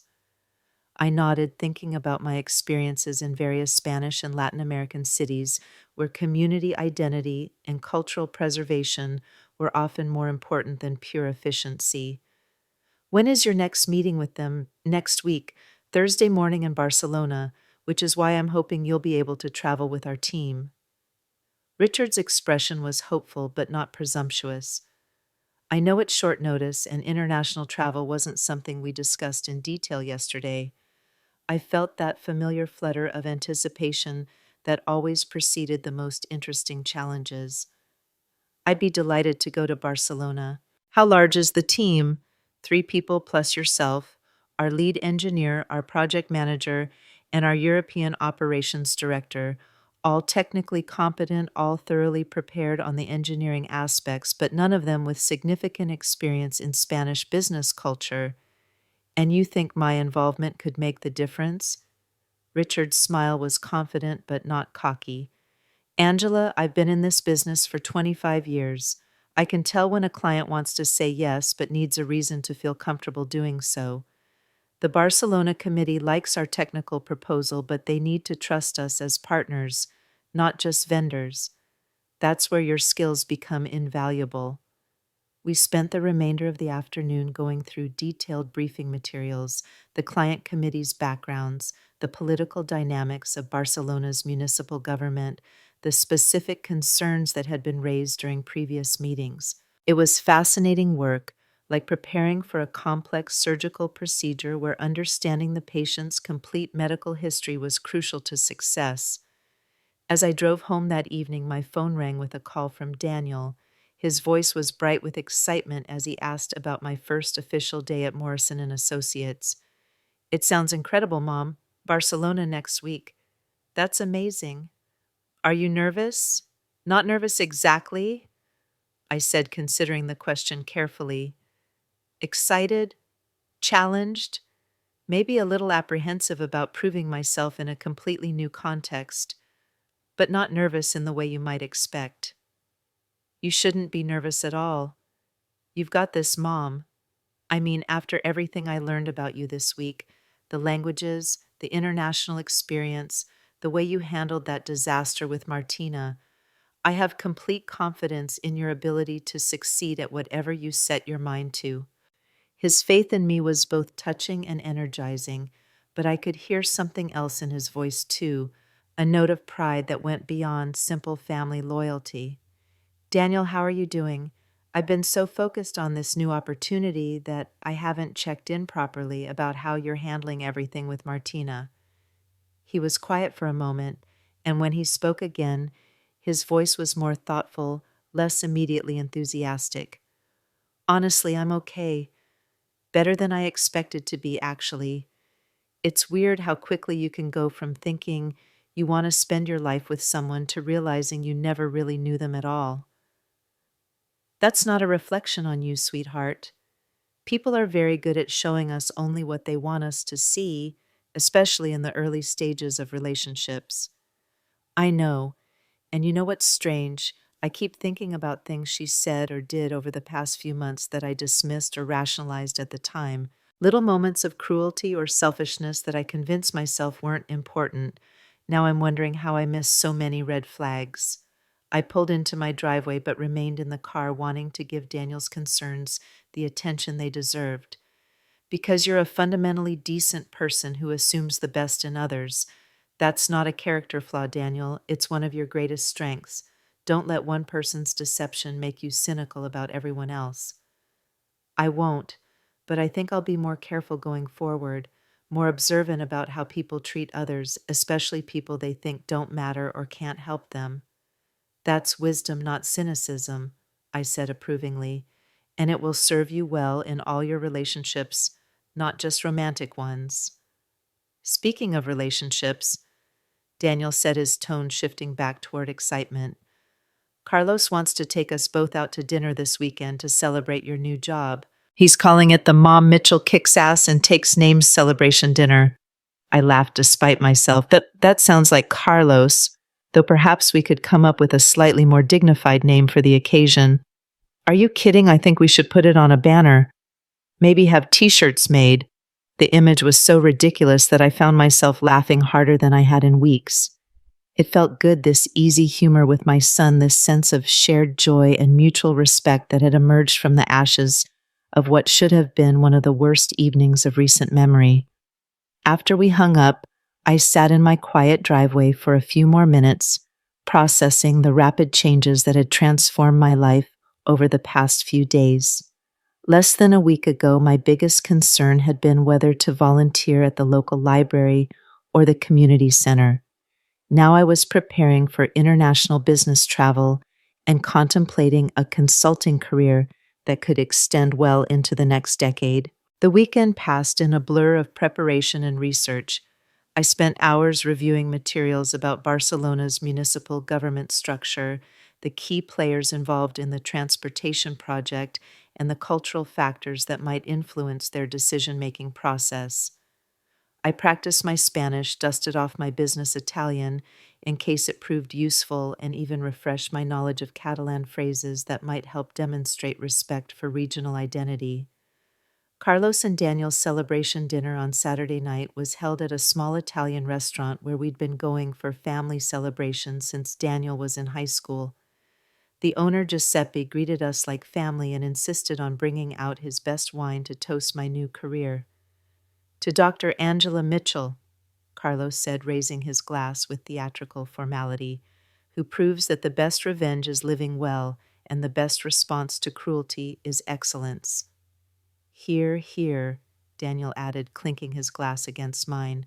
And to new beginnings that nobody saw coming, but everybody can celebrate. As we ate Giuseppe's incredible ossobuco and shared stories about everything except Martina Perez, I felt surrounded by the kind of love and support that made any challenge seem manageable. These two men, my son and the young man who'd become like a second son, believed in me completely, and their confidence was both humbling and empowering. "Mom," Daniel said as we prepared to leave the restaurant, "I want you to know something. This whole experience, losing Martina, seeing you handle everything with such grace, watching you start this new chapter, it's changed how I think about a lot of things." "What do you mean, oh?" "I mean, I've been coasting professionally and personally, playing it safe, taking the path of least resistance, not really pushing myself to grow or take risks. But watching you jump into something completely new at 58, seeing how excited you are about the challenge, it's inspiring. It's making me think about what I want to do with my own life." Carlos nodded approvingly. "He's been talking about this all week. I think seeing you reinvent yourself is making him realize that he doesn't have to stay in the same job or the same relationship patterns forever." "Change is always possible," I said, touched by their observations. "The question is whether we have the courage to pursue it when the opportunity presents itself." Monday morning arrived gray and rainy, but I felt energized as I prepared for my final briefing sessions before the Barcelona trip. Richard had arranged for me to meet individually with each member of the team I'd be traveling with, ostensibly to coordinate our approach, but really, I suspected, to give them a chance to assess the new consultant who would be representing their company in crucial negotiations. James Morrison, the lead engineer, was a tall, earnest man in his early 40s who clearly knew his technical material inside and out but seemed genuinely nervous about the cultural aspects of the project. "Dr. Mitchell, I have to admit I'm grateful you'll be there," he said during our meeting. "I can design transportation systems all day long, but reading the room in international business meetings, that's not exactly what they taught us in engineering school." Patricia Wells, the project manager, was more confident but equally appreciative of additional support. "I've managed complex projects before, but never in a context where the technical requirements are secondary to relationship building and cultural sensitivity. Having someone with your international experience could be the key to success." David Chen, the European Operations Director, was the most experienced with international business, but he admitted that his expertise was primarily in Northern European markets. "Spain is different," he said bluntly, "more relationship focused, less time sensitive in the way Germans or Dutch clients might be. I've been studying up on the cultural factors, but there's no substitute for real experience." By Wednesday evening, I felt as prepared as possible for what would be my first international business trip since leaving medicine. My luggage was packed with professional attire suitable for both formal meetings and potential dinner invitations. My briefcase contained detailed notes on every aspect of the Barcelona project, and my mind was sharp with the kind of focused anticipation I remembered from the most challenging surgical cases. The flight to Barcelona was smooth and uneventful, made more pleasant by traveling in business class, a luxury that Richard had insisted upon. "You're representing Morrison and Associates now," he'd said when I'd questioned the expense. "That means traveling in a manner that reflects the company's stature and treats our consultants appropriately." As we descended into Barcelona's airport on Thursday morning, I looked out the window at the city spread below us, the distinctive architecture, the Mediterranean coastline, the blend of ancient and modern that made this one of Europe's most compelling cities. I'd been here twice during my medical career for conferences, but those had been brief, intense trips focused entirely on professional development. This time I was here as a business consultant, responsible for helping secure a major contract that could establish Morrison and Associates as a serious player in European markets. The client meeting was scheduled for 10 o'clock at the Barcelona City Hall, a magnificent Gothic building that embodied the city's proud history and civic traditions. Our team gathered in the hotel lobby at 8:30, reviewing our presentation materials one final time and confirming our strategy for the crucial negotiations ahead. "Remember," I told my colleagues as we prepared to leave for the meeting, "in Spanish business culture, the relationship often matters more than the technical details. They want to know that we understand their city, respect their priorities, and view this as a true partnership rather than just another contract." The meeting room was imposing high ceilings, historical portraits, windows that overlooked Barcelona's Gothic quarter. The client committee consisted of 5 people: the transportation director, 2 city council members, an urban planning specialist, and a community representative. All were impeccably dressed, professionally polite, and clearly prepared for serious negotiations. The presentations began with James explaining our technical approach, which was received with polite attention but no obvious enthusiasm. Patricia followed with project management details and timelines, which generated some questions but still no real engagement. David discussed European operations and regulatory compliance, which was clearly important but didn't seem to excite anyone. Then it was my turn. "Buenos dias." I began, switching immediately to Spanish and noting the subtle shift in body language around the table as the committee members realized they could communicate in their preferred language. "Me llamo Angela Mitchell y estoy aquí porque creo profundamente en la importancia de este proyecto para el futuro de Barcelona." "Good morning. My name is Angela Mitchell, and I'm here because I believe deeply in the importance of this project for Barcelona's future." For the next 20 minutes, I spoke about Barcelona, not as a client to be managed, but as a city to be celebrated, understood, and served. I talked about the delicate balance between preserving neighborhood character and accommodating growth, about the importance of transportation systems that served residents rather than just tourists, about the need for infrastructure that enhanced rather than disrupted the cultural identity that made Barcelona unique. I drew on my experiences in other Spanish cities, my understanding of Mediterranean business culture, and my genuine appreciation for the challenges facing municipal governments trying to balance competing priorities. Most importantly, I spoke in Spanish with occasional phrases in Catalan, demonstrating not just linguistic competency, but cultural respect. The transformation in the room was immediate and dramatic. Committee members who had been politely disengaged were suddenly leaning forward, asking questions, engaging in animated discussion about specific concerns and potential solutions. The community representative who hadn't spoken during the previous presentations began describing neighborhood-level issues that our technical team hadn't even considered. "Dr. Mitchell," the transportation director said, using my medical title with obvious respect, Es claro que usted comprende las complejidades de nuestro proyecto de una manera que va más allá de las especificaciones técnicas. Dr. Mitchell, it's clear that you understand the complexities of our project in a way that goes beyond technical specifications, porque he aprendido que los mejores proyectos de infraestructura son aquellos que sirven no solo las necesidades funcionales, sino también las aspiraciones culturales y sociales de una comunidad, I replied.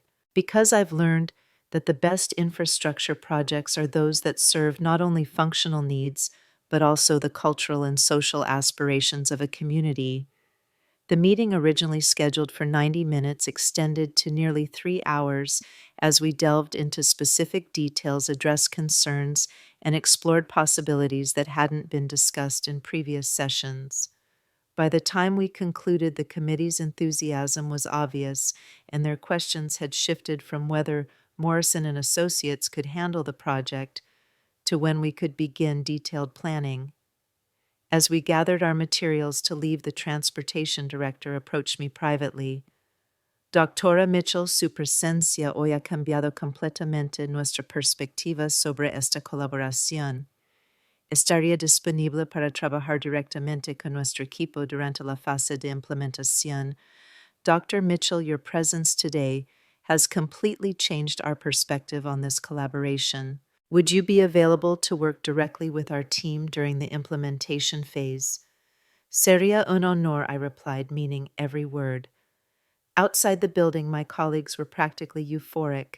James shook my hand with obvious gratitude. Patricia was already making notes about follow-up meetings, and David was calling Richard Thompson to share the good news. Angela, David said after finishing his call, Richard wants to speak with you personally. I took the phone with some trepidation, unsure what to expect from my new boss after such a high-stakes debut performance. Angela? Richard's voice was warm with satisfaction. I just heard from David about the meeting. Apparently, you've accomplished in 3 hours what our team couldn't achieve in 3 months of negotiations. The technical work was already excellent, I replied diplomatically. I just helped translate it into language and concepts that resonated with the client's priorities. Don't minimize what you've done. According to David, they went from politely interested to genuinely excited about working with us. That's exactly the kind of transformation we'd hoped your involvement would create. I'm glad it went well. The committee members are impressive people who clearly care deeply about their city. Working with them should be both challenging and rewarding.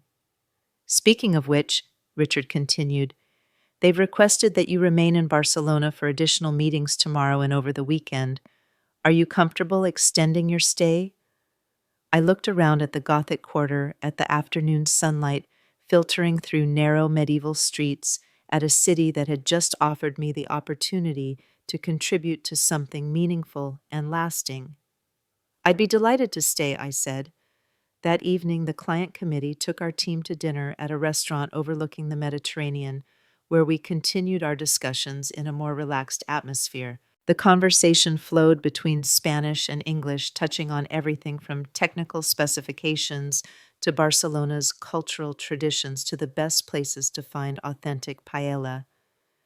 As I sat at that table, surrounded by engaged professionals discussing a project that could improve thousands of people's daily lives, I felt a satisfaction that went beyond professional success. This was exactly what I'd hoped retirement might evolve into, not the end of meaningful work, but the beginning of a new kind of contribution that drew on everything I'd learned while opening doors to possibilities I'd never imagined. My phone buzzed with a text from Daniel. How did the meeting go? Carlos and I are dying to hear. I stepped away from the table to respond. Better than I could have hoped. They want me to stay through the weekend for additional planning sessions. I think this is going to work out very well. His response came immediately. Mom, I'm so proud of you. I can barely stand it. You're amazing. Carlos followed with his own message. Mom Mitchell conquers Europe. This calls for champagne when you get home. As I returned to the dinner conversation, I thought about how much had changed since that disastrous evening at Martina's dinner party just 2 weeks earlier. What had begun as calculated cruelty intended to diminish and humiliate me had somehow transformed into the catalyst for the most exciting professional opportunity of my life. Martina had tried to make me feel small, irrelevant past my prime. Instead, she'd inadvertently revealed strengths I'd forgotten I possessed and opened doors I hadn't even known existed. Her attempt at destruction had become my path to renewal. Her cruelty had become my opportunity. Her failure had become my breakthrough. The irony was almost poetic in its completeness. The young woman who'd mocked me for being an outdated relic was now unemployed and professionally disgraced, while the old cow she'd dismissed was sitting at a table in Barcelona, conducting business in 3 languages and launching what promised to be the most fulfilling phase of her career. As the evening wound down and we prepared to return to our hotel, the transportation director raised his glass one final time. Por el futuro de Barcelona y por las alianzas que hacen posible los sueños imposibles. To Barcelona's future and to the alliances that make impossible dreams possible. I raised my own glass, thinking about impossible dreams and second chances, about the unexpected ways life can surprise us when we're brave enough to remain open to possibility. Por los nuevos comienzos, I replied, and meant it with every fiber of my being, to new beginnings.